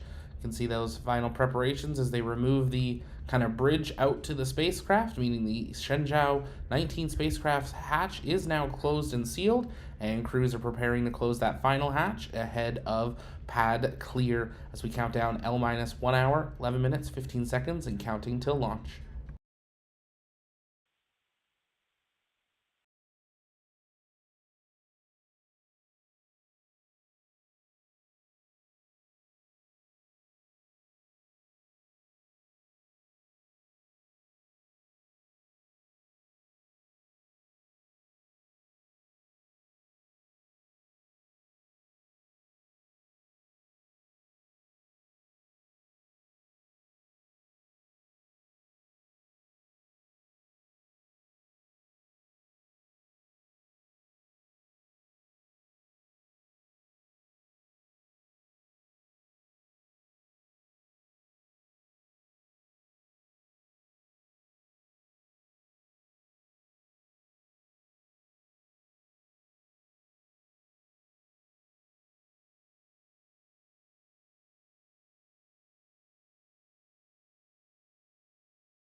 各号队收集2小时准备情况。林浩。2小时准备完毕。太原。2小时准备完毕。渭南。2小时准备完毕。青岛。2小时准备完毕。酒泉。2小时准备完毕。青山。2小时准备完毕。双城。2小时准备完毕。5号。2小时准备完毕。天仓。2小时准备完毕。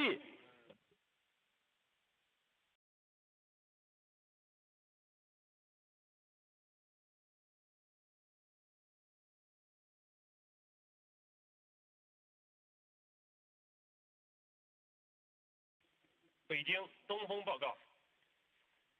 我是北京东风，请讲。东风2小时准备完毕，报告完毕。北京明白。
6号注意，我是北京，1小时准备，东风。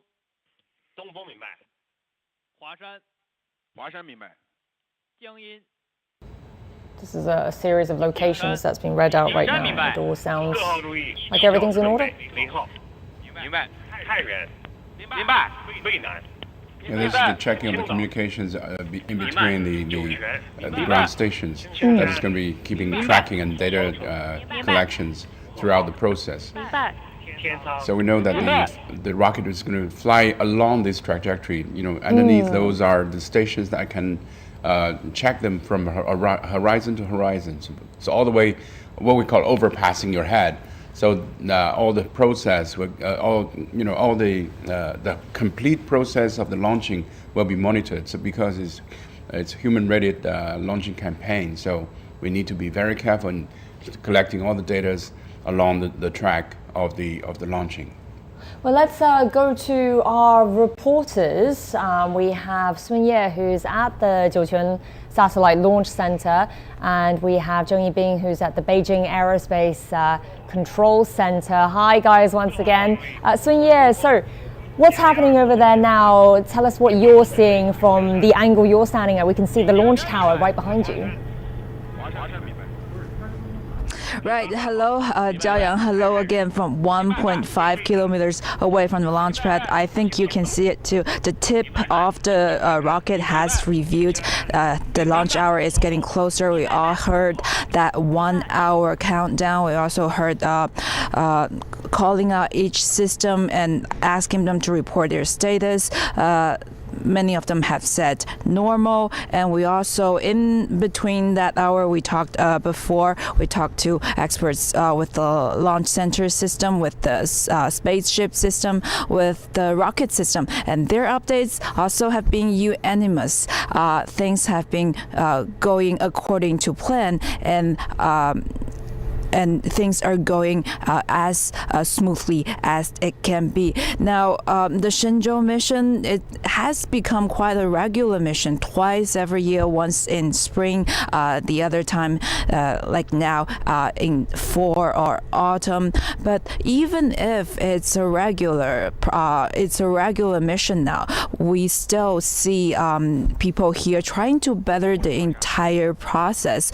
Now, the experts from the Jiuquan Satellite Launch Center say they've been trying to optimize the entire launch cycle and the test process. They've been doing so by making the whole process smarter and more automatic. They say their aim is to keep everything going perfect, but also make it more efficient.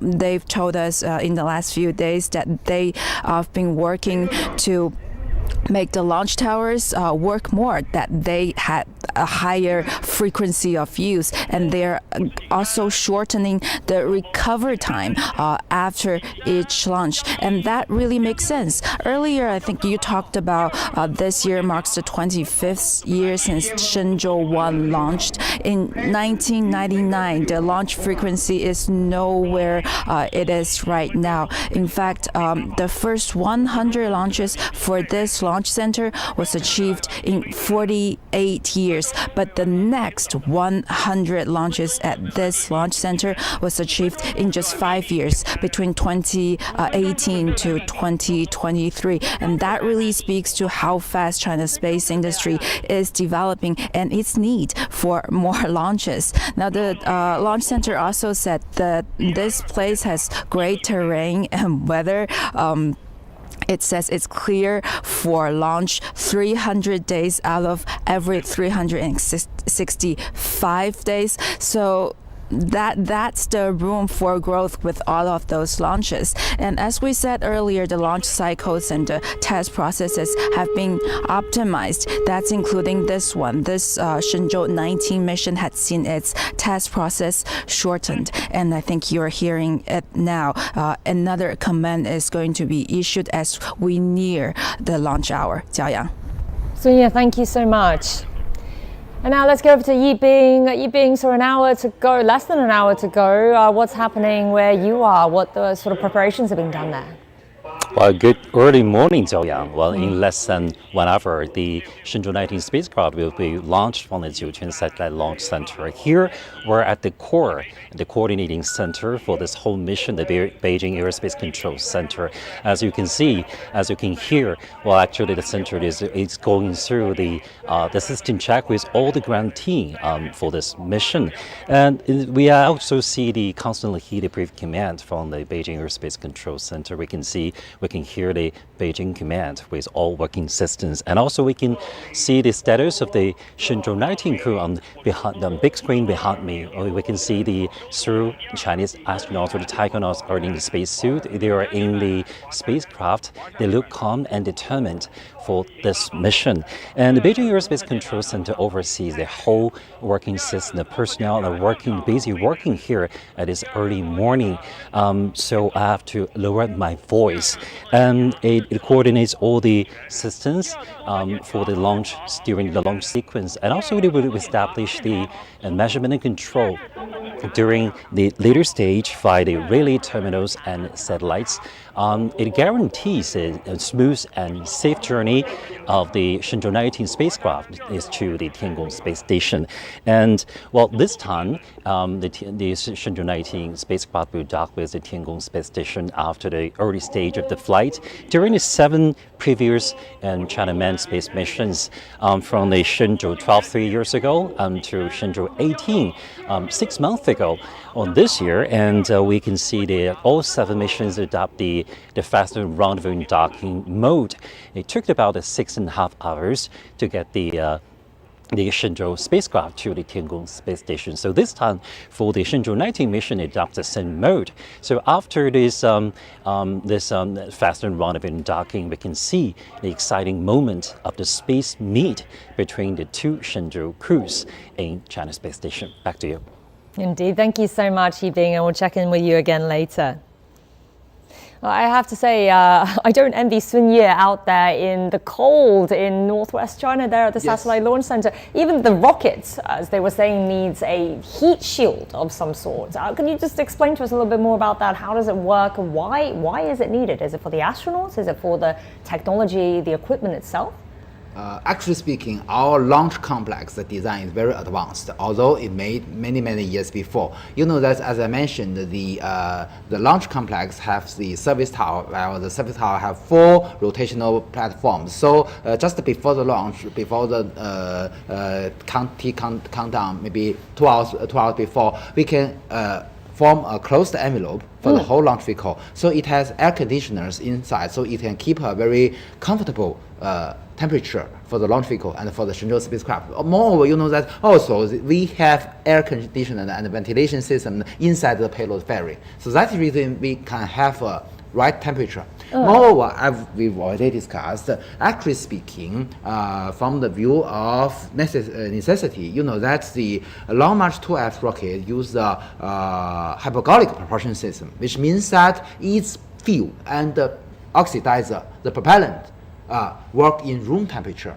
So that is more convenient to use. So usually under the, that in Jiuquan satellite launch, we can even launch the Long March 2F in extremely cold. I can remember maybe in 20 years before, we launched the Long March 2F in December or November. So that's much colder than today.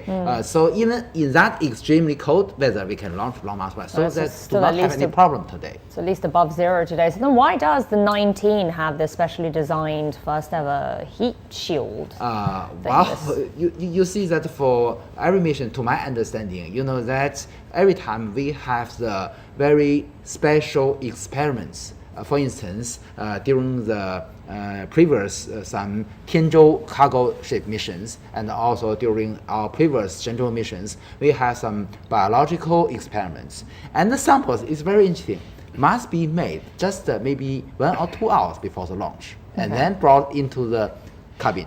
So this is a very good example of the special requirement to the launch vehicle and to the spacecraft itself. And you see temperature inside the spacecraft, is that why? Not only temperature, matters? You know that they are living things, as Yansu already mentioned. So for instance, some cells to check the certain biological study, they must be made just before the launch, several hours. And today with the refrigerator on board our Tiangong spacecraft and maybe also on our Shenzhou spacecraft, we can have a lower temperature for some samples. So this means that we have more advanced measures to have more complicated experiments. So maybe this is one of the reasons. But of course, for any sample, you may still remember that during the live coverage of CGTN on the return of the on the Chang'e 5 mission, we also have similar measures on the re-entry capsule to keep it warm. Yeah. So exactly.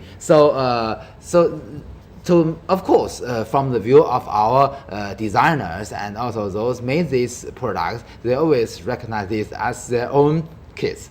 Okay. So this is the reason, I believe, one part of the reason. Almost like just testing out new gear and technology. Even some of the Russian capsules, in outer space, they have their coatings. It's like a warm jacket out in outer space because, the extreme temperature difference between the shadow and the solar side of the vehicles can be radical, can be 200 or 300 degrees different. So heat exchange and also thermal protections are very important, especially for manned missions with biological organs on board. So I think, once you see the rocket on the pad, you see that there's ventilation and power system still going on into the launch vehicle itself. With -2 and -1 hour launching preparations, we can see a sequence of unlocking of the rocket itself. It's fully fueled, but there are some keys that needs to be removed. It's just like an airplane. You have to remove them before you fly them. So those are locks. You have to unlock the rocket before you ignite them. So these are part of the sequence that we're doing. We can also see some umbilical cores that going into the rocket. What would be connected through those cores? Those are, first is the power, right. and second is the communications. And these are connected to the launch vehicle because the launch vehicle batteries are limited and has to be reserved. We see that the indication of a successful launch is the deployment of the solar array. So later on we're going to see that once the solar array is deployed, we have power on board, and then the launching is a success. So before that, we use the ground support system in communications, in power supplies, even in air conditions for the astronauts. So all of these are going to use the ground until the last minute. We preserve the battery. Preserve the battery, preserve the power on board, so that they can be used in outer space.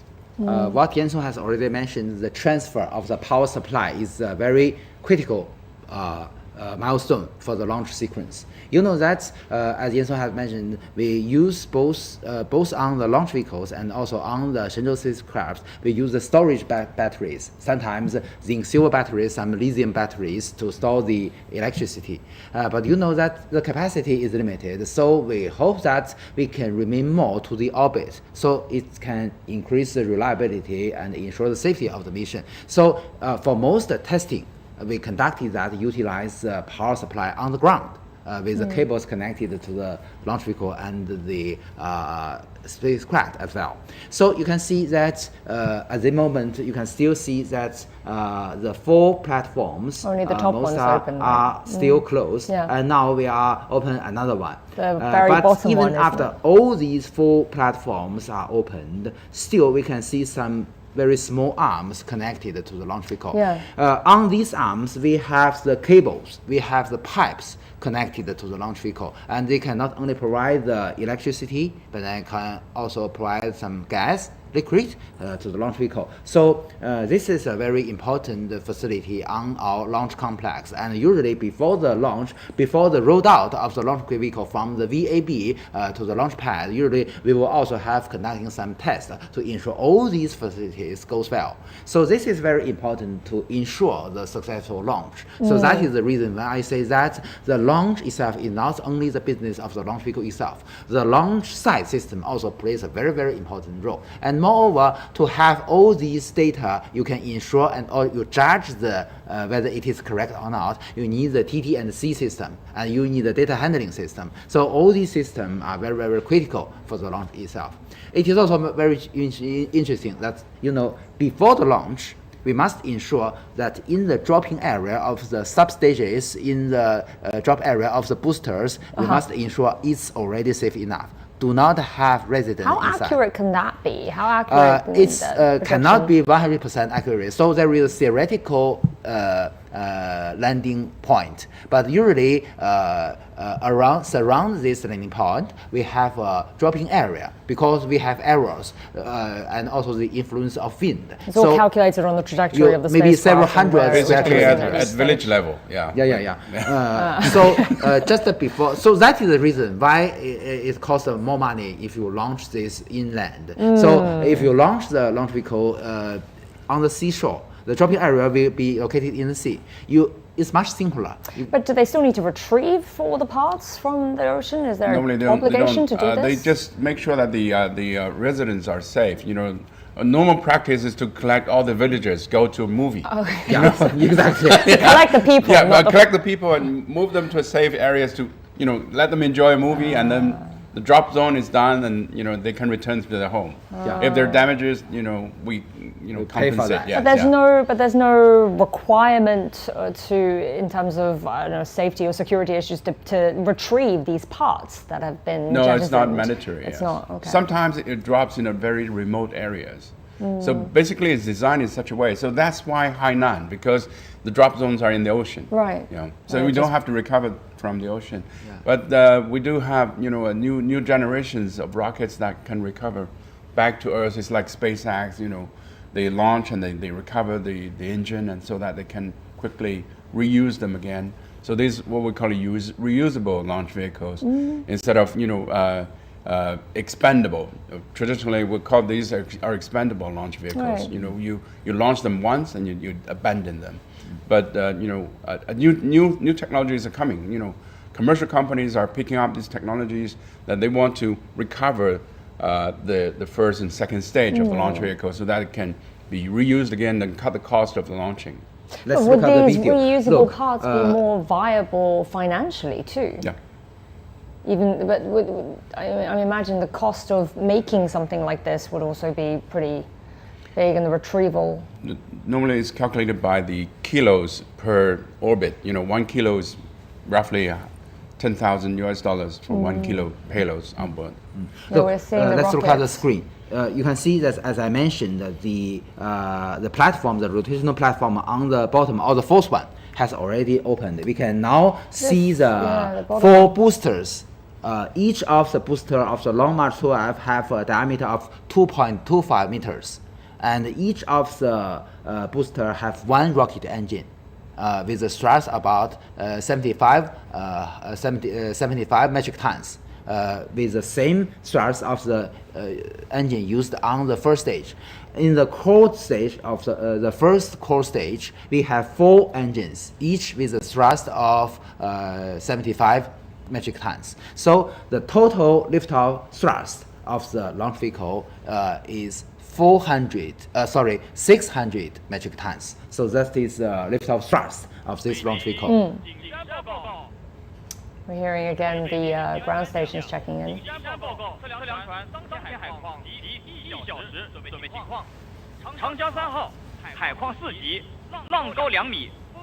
Seems to be a report of the conditions on the oceans. Yes, it's the ocean-going boat that for TT&C purpose. What the voice mentioned, the Changjiang 3号 is the name of the Yuanwang 3 space tracking ship. So it's now in the Pacific Ocean, and based on the report, there do have some tide, about 2 meters high. So that's the tide also influence the stability of the ship. So it will influence the tracking functions of the antennas. So this is also very critical. So that is the reason why we need to have this kind of report. So eventually, once this spaceship, once it lifts off and it starts jettisoning off all its parts, right, all will be left would be the part that's at the very top of the tower that we can see now? Like all the rest will just be... Not even the top of the tower, because the top of the tower is going to be escape tower, and the escape tower is going to be abandoned again. So it's going to be... first is the drop of the strap-on boosters or side boosters, and then the escape tower. Escape tower. And then the strap-on boosters, and then the fairing, and then the first stage and the second stage. And eventually just... And eventually just the service module and the capsule. The orbital module. Okay, sorry. T minus 40 minutes and counting. So in different stages, we have different checking sequences. So what happens at 40 minutes? Well, T minus 40 T minus minutes. 40 minutes, I believe that many critical trainings of the Shenzhou spacecraft and the launch vehicle has already been successfully conducted. And you can see at this moment, we are continuing. I believe that's another rotational platform is now opening. So we can see more and more of the fuselage of the Long March 12. The Long March 12, as I mentioned, is only one human-rated launch vehicle in China. It can meet the requirement of the high requirement to the reliability and safety to carry astronauts to outer space. And this rocket is derived from the Long March 2E. Long March 2E is the first launch vehicle in China that use strap-on boosters, the side boosters. So this is, actually speaking, this is also concerned with commercial space mode. You know that in the late 1980s and in the early 1990s, China hopes to enter the international launch market, launch service market. But at that moment, we do not have a powerful enough launch vehicle. So it is very interesting that at that moment, still, we do not have the technology of the side boosters. And we just deliver the design, the proposal to our customers in US. And then they agreed.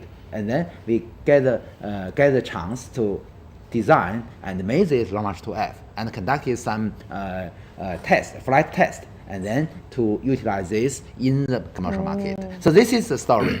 Although it is conducted by a state-owned company, but it is completely commercial activity. So that's very interesting. Well, let's hear from the researcher of this spaceship system, and our reporter Chen Yiling spoke to him. The Shenzhou 19 is the fourth manned spacecraft for a mission to China's space station in its use and development stage. Its structure consists of 3 modules, similar to the previous Shenzhou spacecrafts. The Shenzhou manned spacecraft is mainly composed of 3 sections, namely the orbital module, the re-entry module, and the propellant module. The orbital module is mainly the work and living area for the taikonauts after entering orbit, and is equipped with sensors for rendezvous and docking with the Tiangong space station. The re-entry model can be seen as a cockpit. The propellant module is equipped with solar panels and engines, mainly to provide power. The main upgrade of the Shenzhou 19 spacecraft is its loading capacity, which allows room for more cargo and a more spacious environment for the taikonauts. We have optimized the orbital module product and layout of the spacecraft. Our research and development team have conducted a lot of tests and experiments in order to fully verify its transport capability. This year also marks a momentous occasion, the 25th anniversary of the maiden flight of China's Shenzhou spacecraft, the Shenzhou 1. From that historic moment to ambitious missions of today, generations of engineers have put their hearts and unwavering belief into this journey. What we frequently say is that manned space flights are a matter of life and death. During the entire development process, we always kept this in mind. We display our rigorous, cautious, meticulous, and practical work style to ensure that the entire work is foolproof. The Shenzhou 19 spaceship has much lined up after taking off. The spaceship will dock with the China space station from the front port of the core module. The assembly already has the Shenzhou 18 spaceship attached.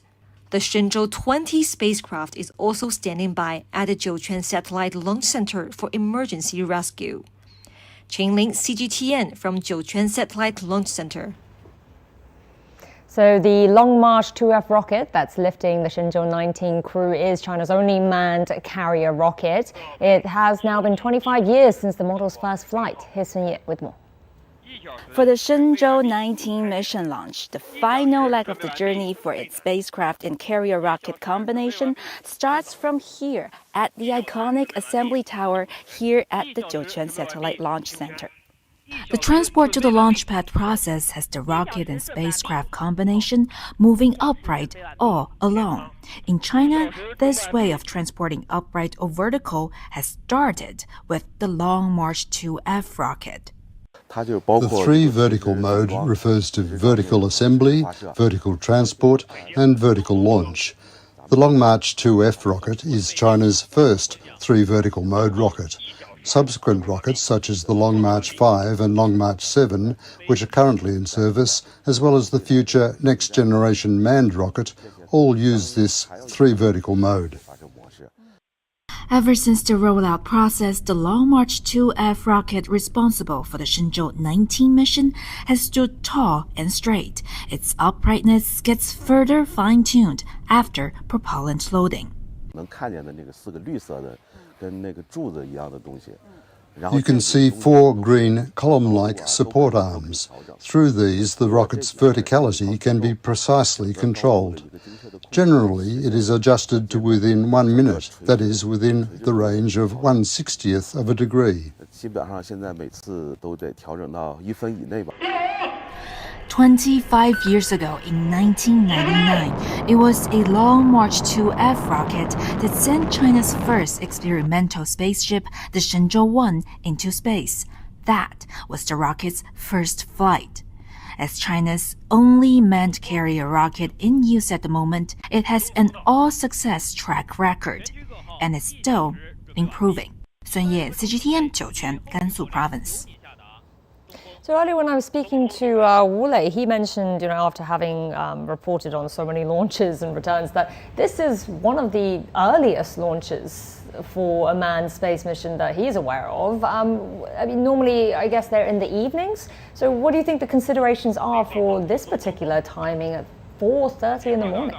There is no other choices. As already mentioned many times, that the basic requirement for a chasing vehicle like our Shenzhou spacecraft to rendezvous and dock with our Tiangong space station, the most essential requirement is that it must in the same orbital plane with the Tiangong space station. So that it is located now in the Jiuquan Satellite Launch Center. So the only chance for the launch is that the Jiuquan Satellite Launch Center rotate along with the Earth, and when it passing through the orbital plane of our Tiangong station. So only at this moment we can conduct the launch. So every day is different. So for today, it's early in the morning. So that is the reason, the most important reason. So there is a launch window almost every day.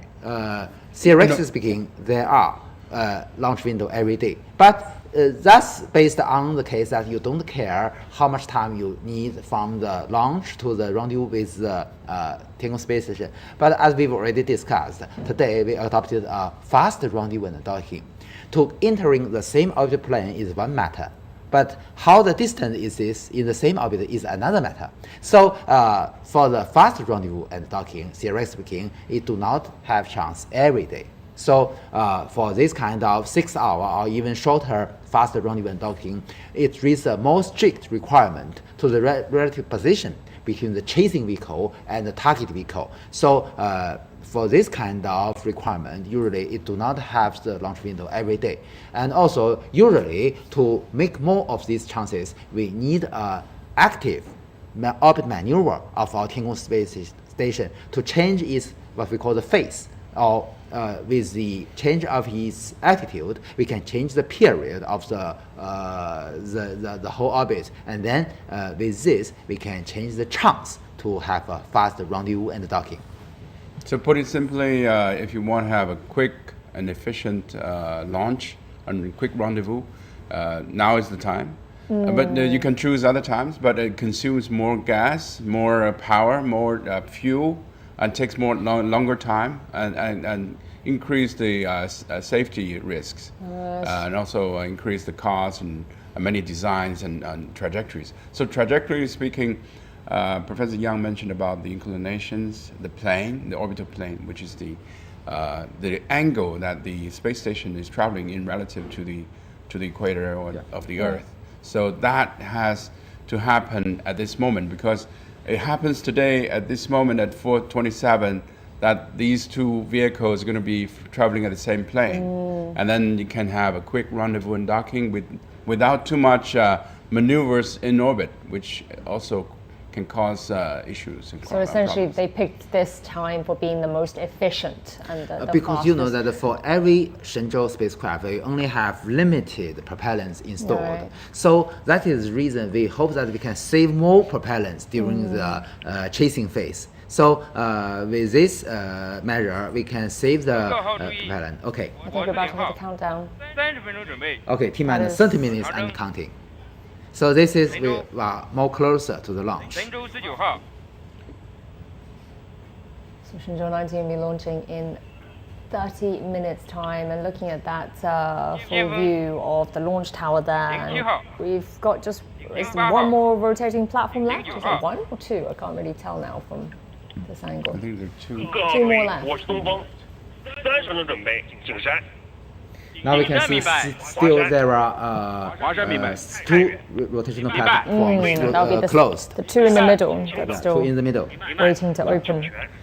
So at this 30-minute countdown, this is a pretty critical stage, and as you were explaining earlier, and the every next stage maybe comes will with be something. the 20 minutes or 10 minutes, T minus 10 minutes and counting. So in terms of the astronauts themselves, I think all checks will have been completed for them, right? It's now just a technical, some technical matters to go through.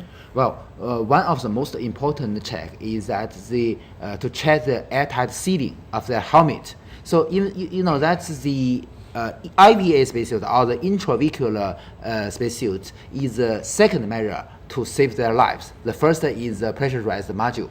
So if anything wrong happened to the pressurized module, the re-entry capsule, if any leakage happened, the IVA spacesuit can save their lives. So before the launch, they must close their helmets, close the face mask, and check if the airtight sealing is efficient. Are they able to conduct that check Yeah, themselves, they will or do check they need to go that. through a system? This do not need much. Do themselves. Yeah, they will check and report to the ground. Only with this check conducted can they ensure we can go further into the next step. So safety has been considered as a priority to the astronauts. Oh, yes, At- exactly. At full stages, even before they board the rocket itself, and also in the capsule, we rely on the escape tower, which can lift them out of the rocket and land in a safe area. Once the escape tower is ejected, Jettisoned. we have the capsule that can also return to Earth with a parachute. Yeah. So at full stage, we have the safety of the astronauts. At any time they can abort the mission, they can come back to Earth safely. So we had experiences before with the Soyuz rocket that they have already traveled about 100 kilometers above the Earth, and they had an issue with the rocket, so they had to return with the capsule itself. Oh. So they made it, but it was a rough ride. Midway through the launch, Yes, essentially, midway through the ride. It's returned. about, it's about less than 10 minutes of the launch. That's what I And this mentioned, is- the MS-10 mission, Soyuz MS-10 mission. Yeah. And this would be look, something that would be programmed into as a sort of a backup plan already in the launch plan. Look, this is another rotational platform has already been opened. We can see more parts of the fuselage of the core stage. Now even we can see the China national flags on the payload fairing. Sorry, so just remind us again, what are the dimensions of the capsule that these astronauts are sitting in? Well, that's what we see just now is the payload fairing. The diameter of the payload fairing is 3.8 meters. The diameter. 3.8 meters. And for the capsule, the diameter is about 3.35 meters. And also, That's you're talking about the diameter from the outside, right? But for them, it is the biggest one. presumably But smaller, right? but for the re-entry capsule, the size of the re-entry capsule, the biggest diameter is only about maybe 2.3 or 2.4 meters. So that's much smaller. So the advantage of use 3-module design with orbital module, the re-entry capsule, and the propulsion module is that the advantage you can build a very, very small re-entry capsule. So it's much easier. But you know that today the trend has already been changed. For the new generations, like our Mengzhou spacecraft, the diameter is much bigger.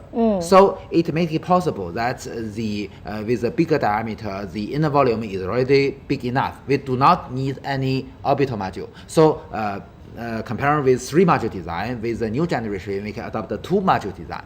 And with the 2-module design, you know that almost all the new generation spaceship of all other space capable nations adopted this 2-module design because it has a bigger diameter, although it brings some challenge for the re-entry, but also have some advantage because with a bigger diameter you can also have a wider and more convenient inner volume, and also you can have more instruments recovered. So it is useful for the saving the money in retrieving the re-entry capsule. The 3 meters in diameter is sort of the space between us right now sitting around here, but it looks very small. Much more snug, exactly, because they have so much equipment in there as well, right? It's completely crammed.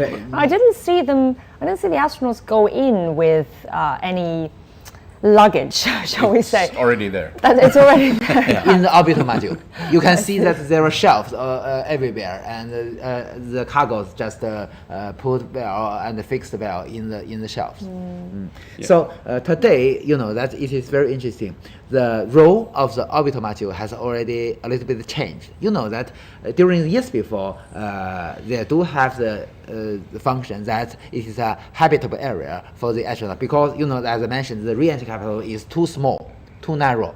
It is not very comfortable to stay there for days because so in the old missions we conducted several days of mission. For instance, for the Shenzhou 6 mission, the 2 astronauts, Fei Jinlong and Ye Haisheng, stayed in outer space for 5 days in this very narrow space.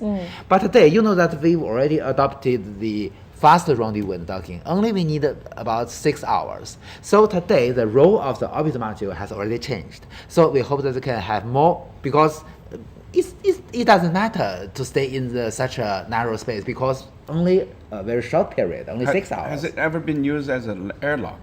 No, we only use it as an airlock during the Shenzhou 7 mission. Yeah. But today we do not, because you know that in Shenzhou 7 mission we do not have other choices. Because you have to go out to outer space for EVA, then you have to have an airlock. Yeah. So people can depressurize and then go out and come back. And they so use that as an airlock in the previous missions. Yes. But today, you know that with the faster rendezvous and docking, it's okay for the astronaut to stay in a so narrow place for this short period. So we can have more chance to install more cargoes inside the orbital module. We've already seen that. Yeah. They have modified the module. The expert mentioned that the 19 mission they have enlarged the volume so that it can put more cargoes, maybe more apples in board. This is very meaningful for the biological experiments. Some living things. You can put that together with the astronauts inside. Like the fruit flies. Yeah, so Mr. Xu, you were saying earlier that there will be another supply cargo ship going up there next month. Yeah, 2 weeks, right? It's roughly mid-November.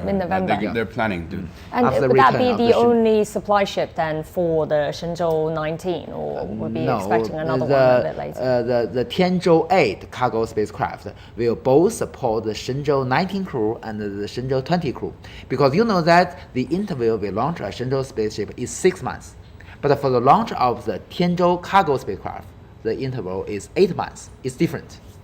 So for Tiangong spacecraft, it will support 2 crews. Okay, so the one going up next will be for this crew and the next. Shenzhou 20. Okay.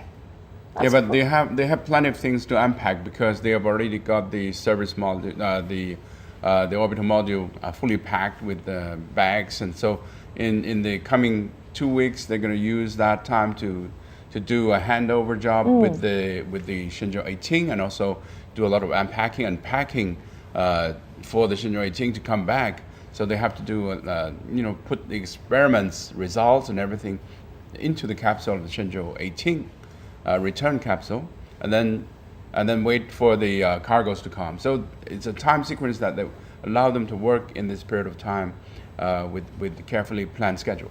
It doesn't sound like they have much downtime at all. It's get there and it's out to work straight away, isn't it? Now look at the screen. At this moment, all the rotational platform has already been opened. So we can see the whole fuselage of the launch vehicle itself. You can see the slim body.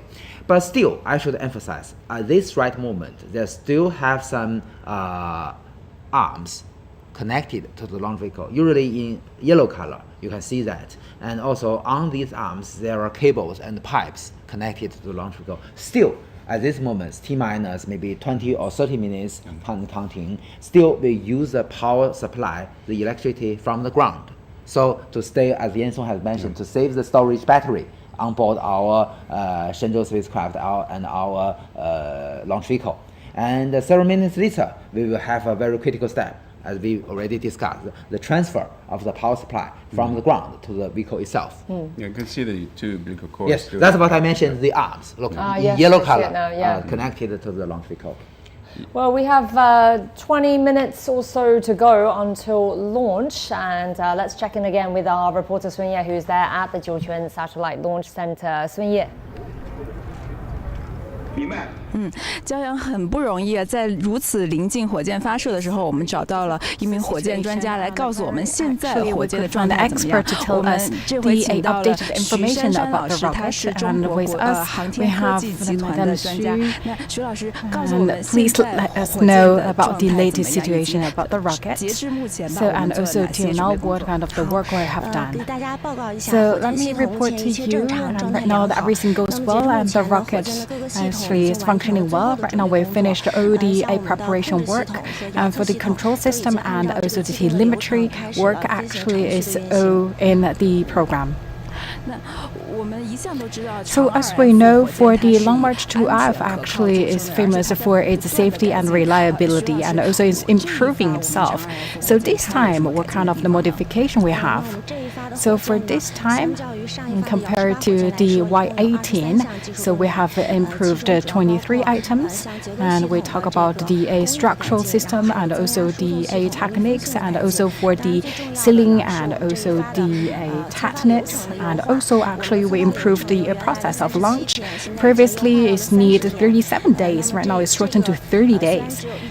Although it's a save that 7 days a week time, but for the whole system it's improve our efficiency, but also we could tell that for the old system of the rocket, actually we showcase our confidence and our understanding about the whole system. And also we are very glad and also very excited that within 20 minutes we will see Long March 2F Y19 will send Shenzhou 19 to the space.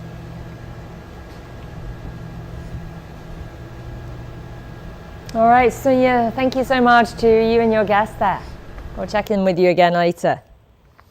So lots of improvements made to every new edition of the rocket. Mr. Xu, what would you say are, do you think, some of the most impressive improvements made this round? Well, I think the engineer has mentioned not only the launch vehicle itself has been improved with 20 plus items, but also 23, right? Yeah, but also the Shenzhou itself, which is the launch vehicle and the capsule are manufactured by different academies. The launch vehicle is manufactured by the Chinese Academy of Launch Vehicle Technology. The capsule is manufactured by Chinese Academy of Space Technology.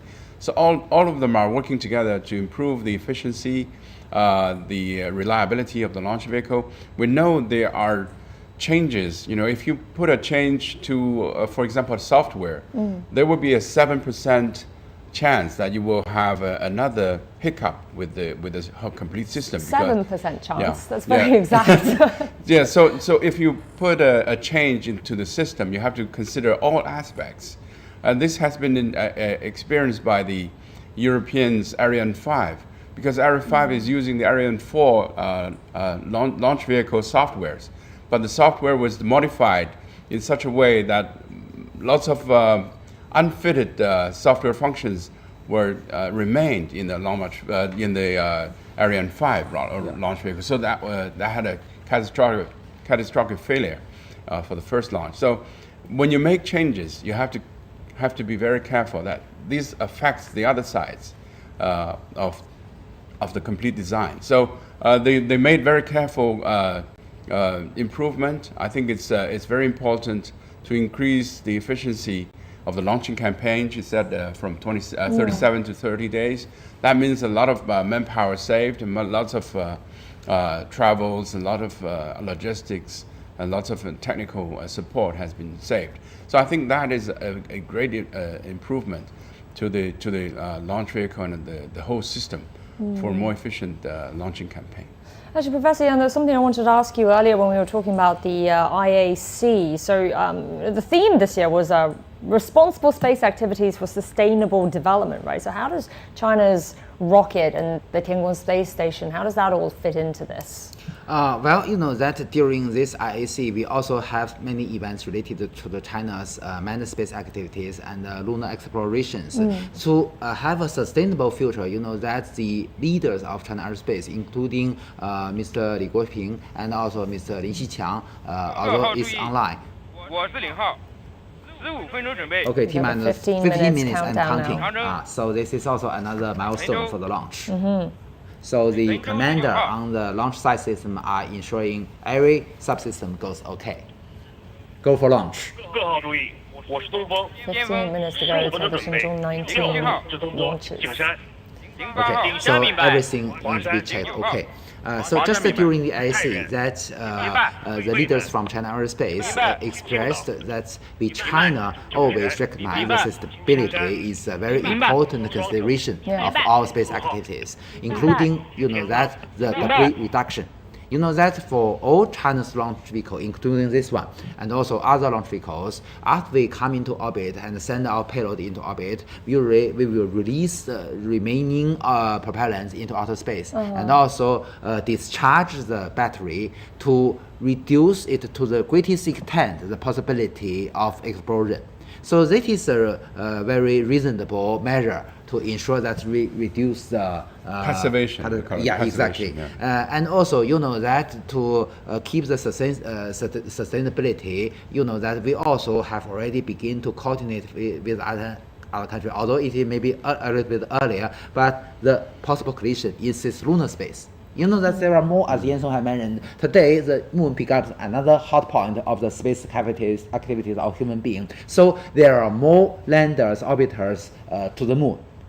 Just during IAC, I met some private companies, including the Intuitive Machines from the United States. They provide the lunar landers commercially, and you know, and also other. I can see in the exhibition area, I can see a lot of moon landers, either those from the universities or from the private firms or from the national teams. So today is the right moment for us to coordinate our human space activities in the cislunar space, either in orbit or on the lunar surface. So because you know that we've already found water on the lunar surface, and also potentially in the future we can utilize the helium-3 to solve the energy problem of human beings. So it is very hopeful today we have the more and more chance to adopt the commercial style, a commercial manner in our space activities to provide all kinds of services to deliver goods to the lunar surface, or provide the communications or other services. So today,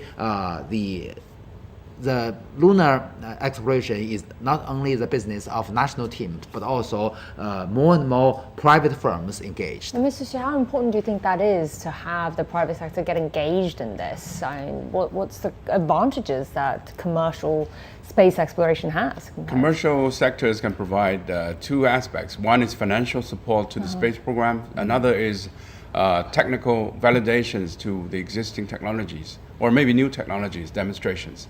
But they also have a risk because Professor Yang mentioned about the space debris issue. We have roughly 100,000 objects orbiting the Earth orbit with diameter more than 1 centimeter. 100,000. 100,000 is already in orbit. That and also sounds like a lot. We have also increasing number of commercial companies that is launching satellites to orbit with mega constellations.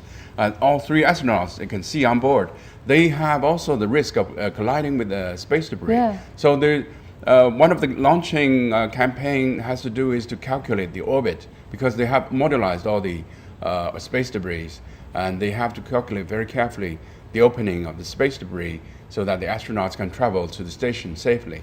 And one of the prominent payload on board this mission, Shenzhou 19, is to install a space debris protection shield on board the station.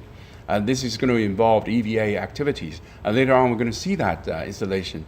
So that shield can protect in a degree of the bullet speed space debris hitting the station, damaging the station, leaking the station, or hurting the astronauts. So this is one areas that we have to be very careful. As you mentioned about the sustainability of IAC. What would that look like? What would that space shield look like exactly? I think it's like a bulletproof panels outside of the fuselage. Sort of hovering outside, One or moment. with the One space moment. in between. The final ignition time has formally released. Yes, we've got 10 minutes to go.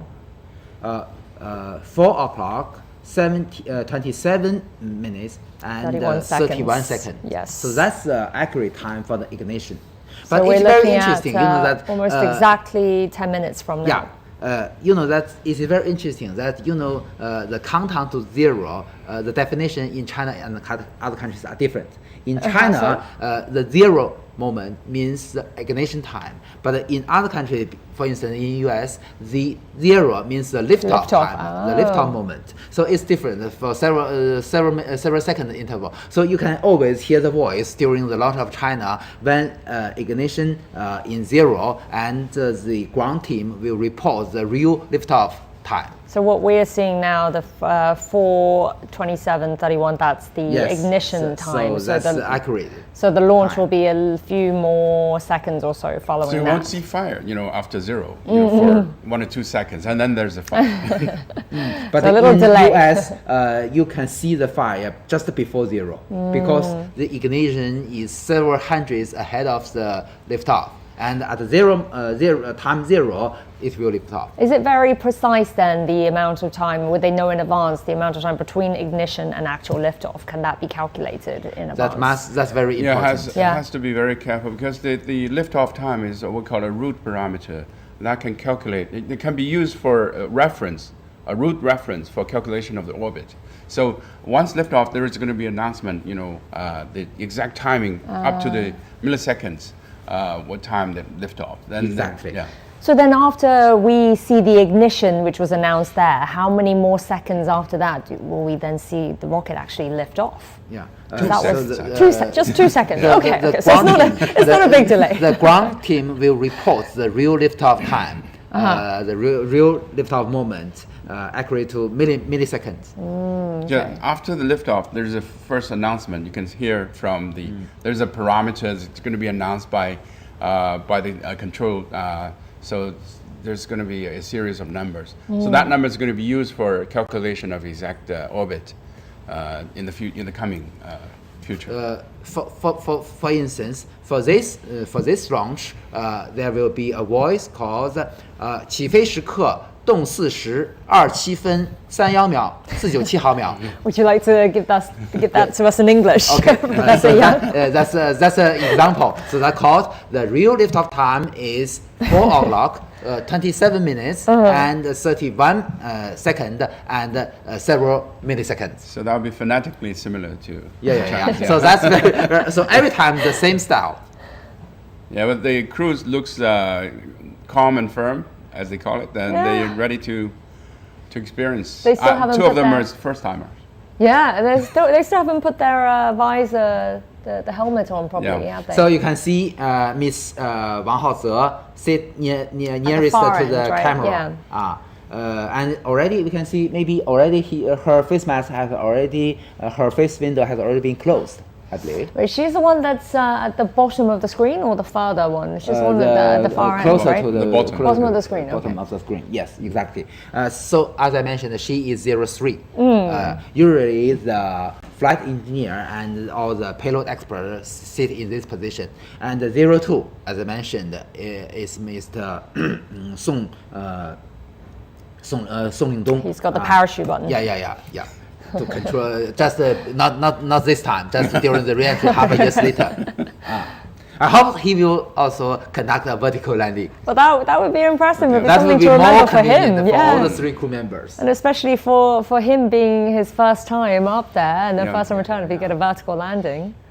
But horizontal, you can imagine you're being strapped by the safety belt to your seat, maybe face down. Yes, exactly. Not very comfortable. So if the vehicle, that there is a deviation between the center of his mass and the symmetrical axis. So because of this deviation, usually in most cases it will lie down. So that will be much more inconvenient for the astronauts. So we're looking at some of the conditions right now at the temperature, 3 degrees only. These are our But meteorological, visibility, very low wind speed, right? 0.8 meters per second, Which actually. is Is that low? Yeah.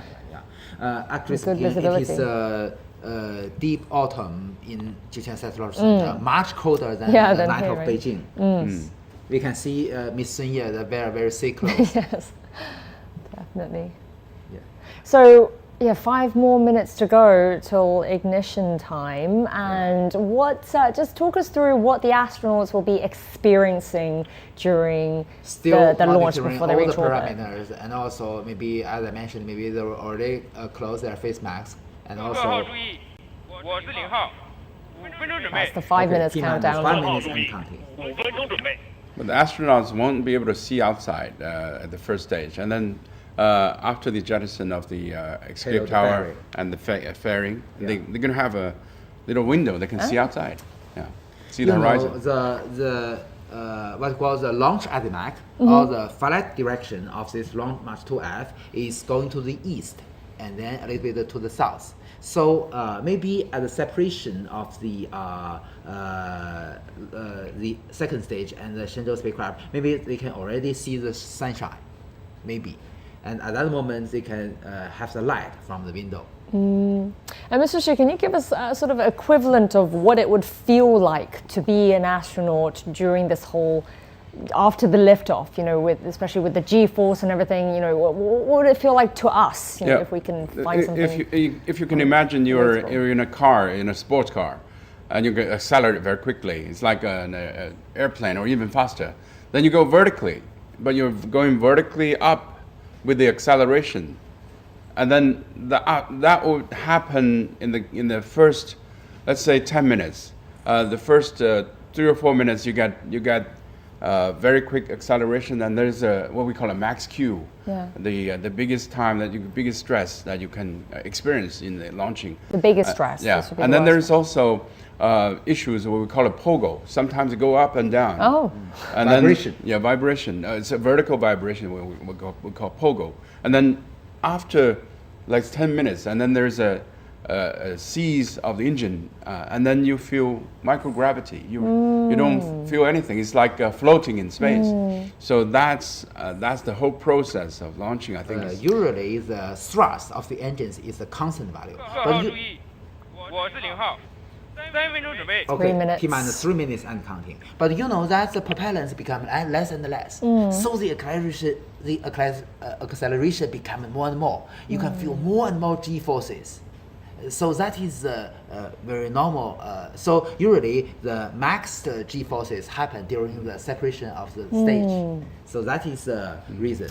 And this pogo stage you're talking about, I guess that's why they need the seat to be so snugly you can feel fit that to all their your organs contour, will right? go out. Yeah. It's like to reduce the amount of space that you could be hitting against it's a a chair. big suffering. Yes. That Mr. Yang Liwei feels extremely uncomfortable because that the G-forces combines with the vibration together. This can never be simulated on the ground simultaneously. So they can't really prepare for this then, you're saying? If it can't be simulated on the ground, can they They will train have enough for trainings this? of the G-forces. They will have the trainings of the vibration. But not on the ground, together. they cannot be combined together. So then But only these... there's room for you improve the rocket itself and make it more smooth. So really, only astronauts who've made the successful mission to space and back they're the only people who've actually can experience this movement, I suppose, of the launch. You can't replicate it here on Earth so far. It's out of the Earth. Okay, please notice it's already less than 2 minutes for the liftoff. And next, as I emphasized, some of the arm connected to the launch vehicle will be unplugged. And so all those umbilical cords, essentially. They're looking very tense there. This is the control center in Jiuquan. We're going to have countdown at any time. So we also have cameras mounted on these arms to monitor the separation procedure, the unplug procedure. So today we have more measures than before to ensure the safety. I wonder how nervous they're feeling. Okay, this is the 1 minute countdown now. T-minus 1 minute and counting.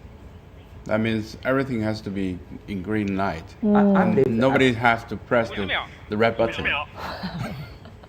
Don't touch anything. Yeah. The number of systems that has to work together. But they're so practiced at this now, you know, they're so experienced with this whole Look, process. all the 40 arms seconds. untouched.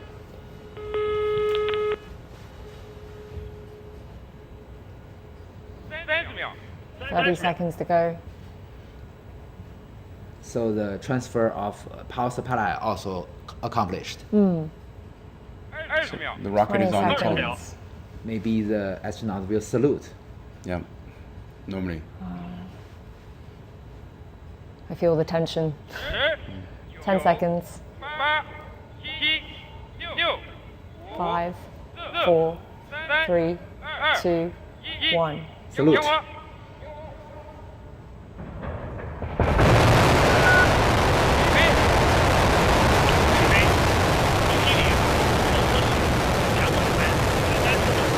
The report of the real LIFTOFF flight.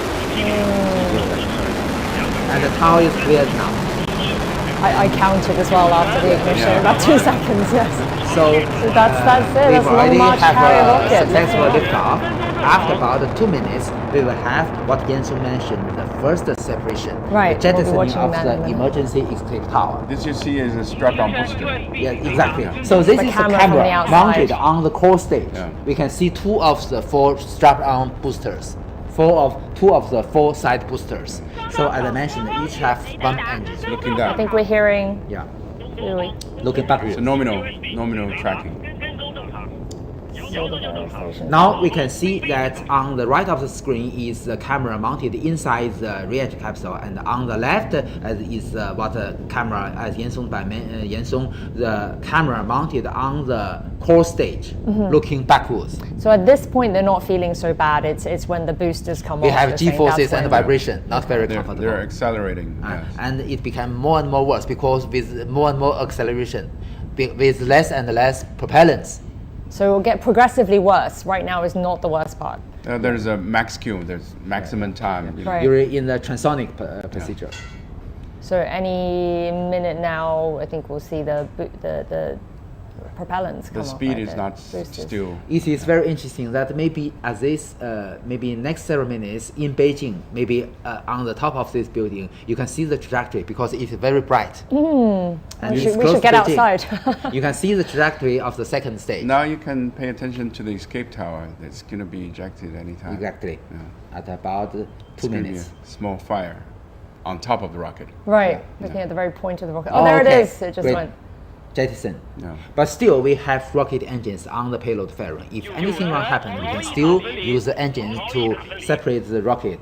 The image on the right there that we saw was a simulation, was it? Or, Yeah. And now this is a real optical. Yeah. Well, on the left of the screen is the infrared video images. Yeah. Next stage is the separation of the strap-on booster. You're going to see 4 strap-ons are going to be 4 separated at the live same time. spots.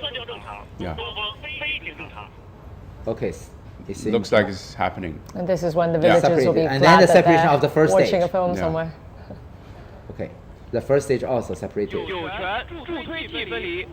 That is the announcement of the boosters having separated. Yeah. So the rocket is on the second stage. Yes. And the next step will be the separation of the 2 payload fairings. At that moment, maybe the astronaut can enjoy the view. Yeah. The separation of the fairing means you're out of this world now. Then you're out of the atmosphere, and you have no drag You from. do not need the protection of the aerodynamic forces. No. Now, this is a video get by the camera mounted on the rear part of the second stage, and this is a video inside the payload fairing. We can see the folded solar panels of the Shenzhou spacecraft. And when that is released, You see the separated. fairing's there we gone. go. The bottom right screen there. Fairing's gone. Now they can see the world. But obviously, at this moment, the Shenzhou spacecraft is still in the shadow area of the Earth, so the astronaut cannot not see much the light view. of the sun. Yeah. But they can already view the beautiful Earth now. They're checking their It should be manual above again. Shandong at this moment. Not yet. Maybe 7 minutes later. Yeah. The separation point of the launch vehicle, the second stage, and the Shenzhou spacecraft will be to the east of the eastern coast of China Sea, maybe in the Yellow Sea area. So it's all very precise where it's going at what time. You can predict. Everything is designed.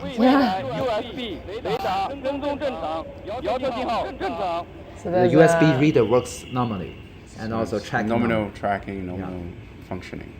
So everything goes well now. Yeah, and the astronauts are looking pretty comfortable in there, flipping through their manuals. Now you again. can see that on the second stage, we have one main engine and several vernier engines.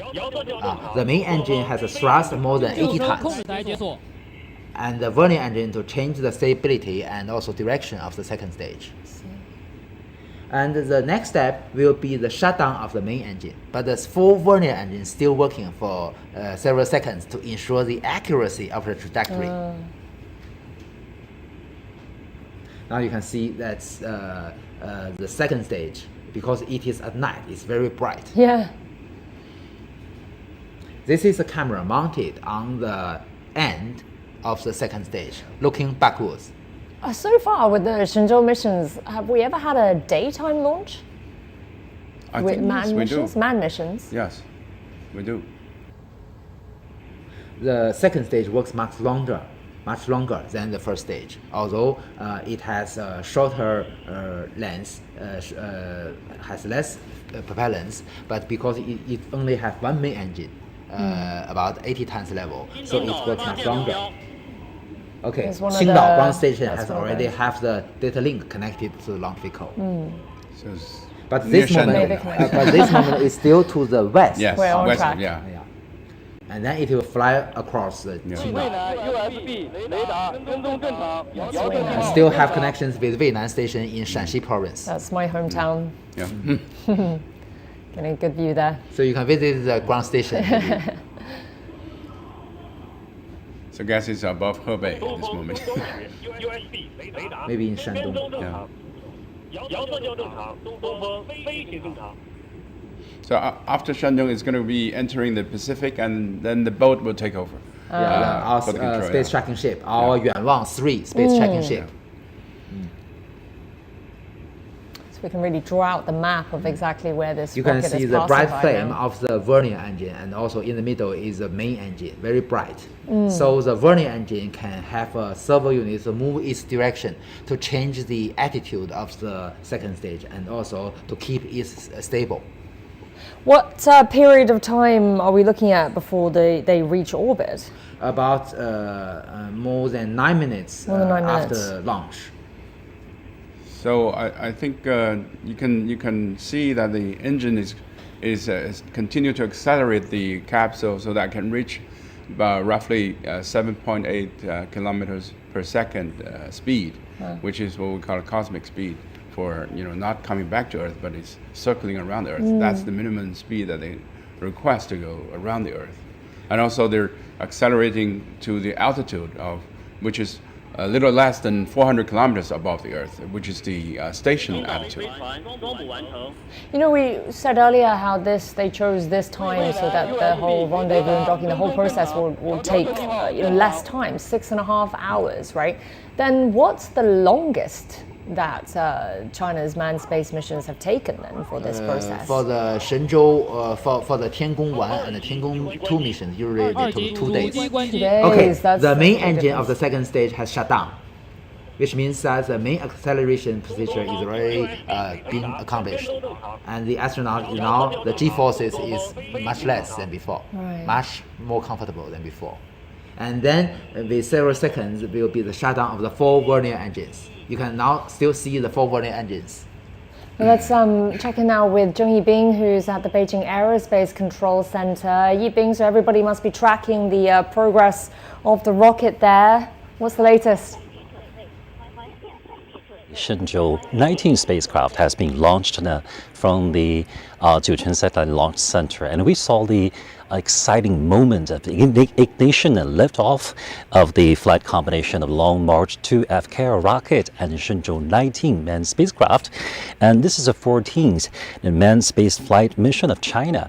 And also, its mission is to send the Shenzhou 19 crew to China's Tiangong space station to take the baton from the Shenzhou 18 crew for the 6 months long and stay in China's space station. And also here, at the Beijing Aerospace Control Center, we saw the whole process of this launch sequence. We from the see-off ceremony from the Wentiangge Pavilion to the system check at the Beijing Aerospace Control Center, and from the counting down at the Jiuquan Satellite Launch Center to the separation of the boosters and the first and second stages. And while the three taikonauts, or the Chinese astronauts, just like Mr. Yang Jiuquan in the studio said, they look very comfortable. So Mr. Cai Xuzhe and Song Lingdong and Wang Haoze, they look very calm and determined. They do prepare for this mission. And well, this mission, or the flight mission of the Shenzhou 19 crew, takes a fast rendezvous and docking mode, just like the previous 7 mission from the Shenzhou 12 3 years ago to the Shenzhou 18 just 6 months ago. They all took the fast rendezvous docking mode. It took about 6.5 hours to get for the spacecraft to get to the Tiangong space station. So now at the current time, we saw on the big screen is the status of the Shenzhou 19 crew, but in the moment later we are going to see the Shenzhou 18 crew. They're waiting in the Chinese space station and waiting for the coming of the newcomers to the station. And during the recent days, they have made a very full preparation to welcome the newcomers. And we're going to see the meet and fantastic meet, space meet of the 2 Shenzhou crews in China's Tiangong space station.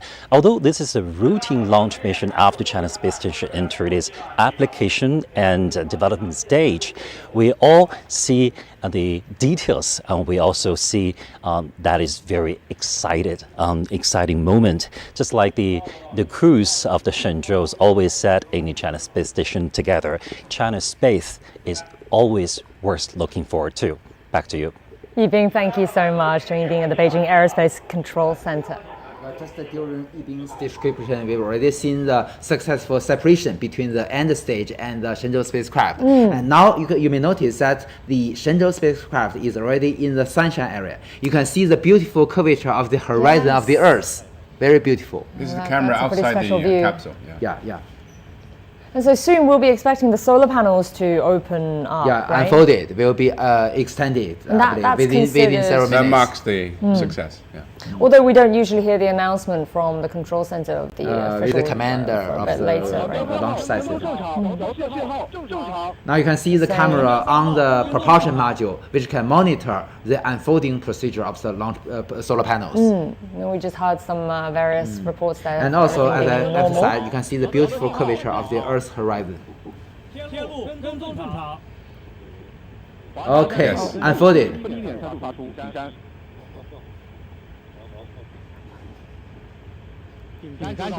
Each of our solar panel wing have 4 pieces, the Shenzhou spaceship.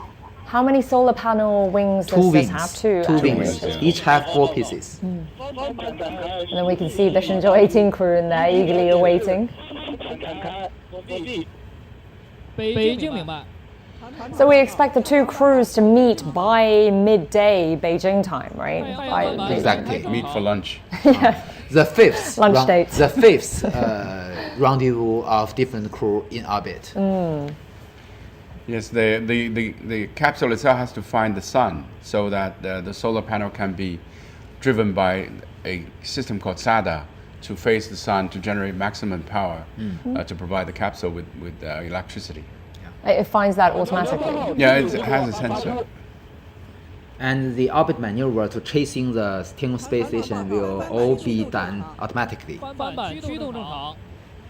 We're hearing that they're saying the panels are rotating normally. The ground staff report, as Yan Song has mentioned, the SADA working normally. Tianlu is the name of the Tianlian data relay satellite. We're talking about the tracking there. Yeah. Now you can see it's already in the daytime. You can see the Earth is so bright. Oh, I was wondering what that was actually. I wasn't sure. It's already above the Pacific Ocean. They find the sun. Sunflowers. So it's another day for them.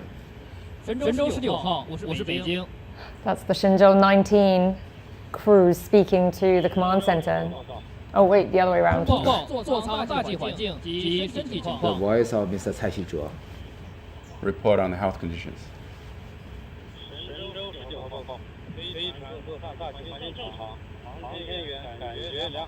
That's the Shenzhou 19 crew speaking. Feeling good. That's a classic line, isn't it? Yeah, we're feeling good. Yeah. Obviously, he's very calm. 神舟19号经地面确认，座舱环境正常，可以打开面窗。 Is this the little window that there's that? They can open their face mask. They can. Okay. Because this moment, the inner atmosphere inside the cabin is in a normal condition. There, they just open it not up. hazardous to the astronauts. What sort of temperatures is inside this capsule right in now? room temperature, usually very something. comfortable for them. Maybe 20, maybe 25 degrees. Yeah. But when they open up the that helmet, the visor, would they feel a change in the pressure? No. It's adjusted to the human adapted conditions. Yeah. What we call life support system on board the capsule. Okay, both the space tracking ship Tiangong 3号, all the 远望 3 tracking ship, and also the Tianlu, all the Tianlian data relay satellite, have normal communication link with the vehicle. So we have redundancy measures, both from the sky and from the sea. So this view we're looking at right now on the screen, so this is a camera launched camera from mounted on the Shenzhou spaceship. And that outside bright orb is the bright one on the top right is the Earth. That's with cloud. Really fascinating view. Maybe it's alright, not cloud. Maybe it's because white it is too bright. It's just because it's too bright. Yeah. That's not a view everyone gets to see. It is over exposure of the camera. I hope we can go there and see it. Maybe with these privately, operated spacecrafts. You will be the 5th batch of cameras.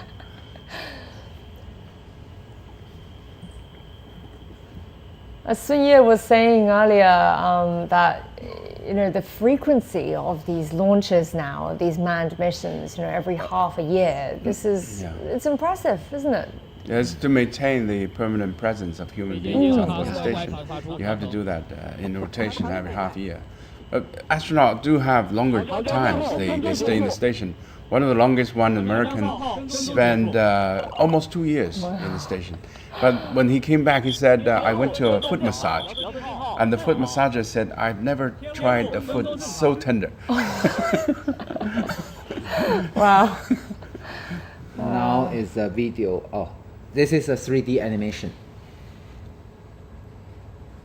So you can see, although it is a 3D animation, but it is real data driven. So the status, including the status of the panels, represents the real condition. 实时轨道与遥测数据监视判断，神舟19号飞船已进入近地点高度200公里，远地点高度362公里，倾角41.5度，周期1小时30分钟的预定轨道。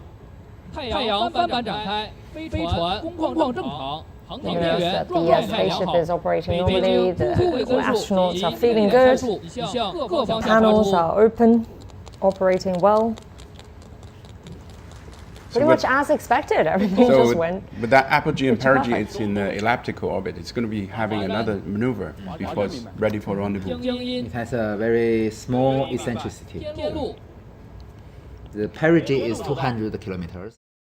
Apogee, or the highest point, is 362 kilometers. And if you put that in lay terms for us, the apogee and the perigee, we're talking about... It's like an elliptical orbit. It's in relative to Earth. Yeah. Okay. Yeah. So it has a near Earth point and it's also far Earth point. So that makes an elliptical orbit. Elliptical. The highest point is the station orbit.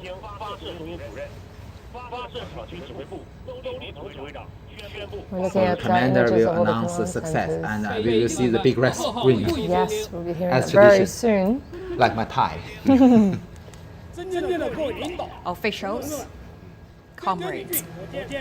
Based on the flight data and report from Beijing Command and Control Center, the Long March 2 Y-19 carrier rocket has sent Shenzhou 19 manned spacecraft to the preset orbit.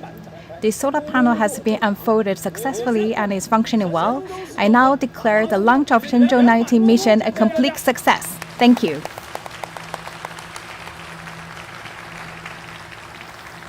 The official announcement.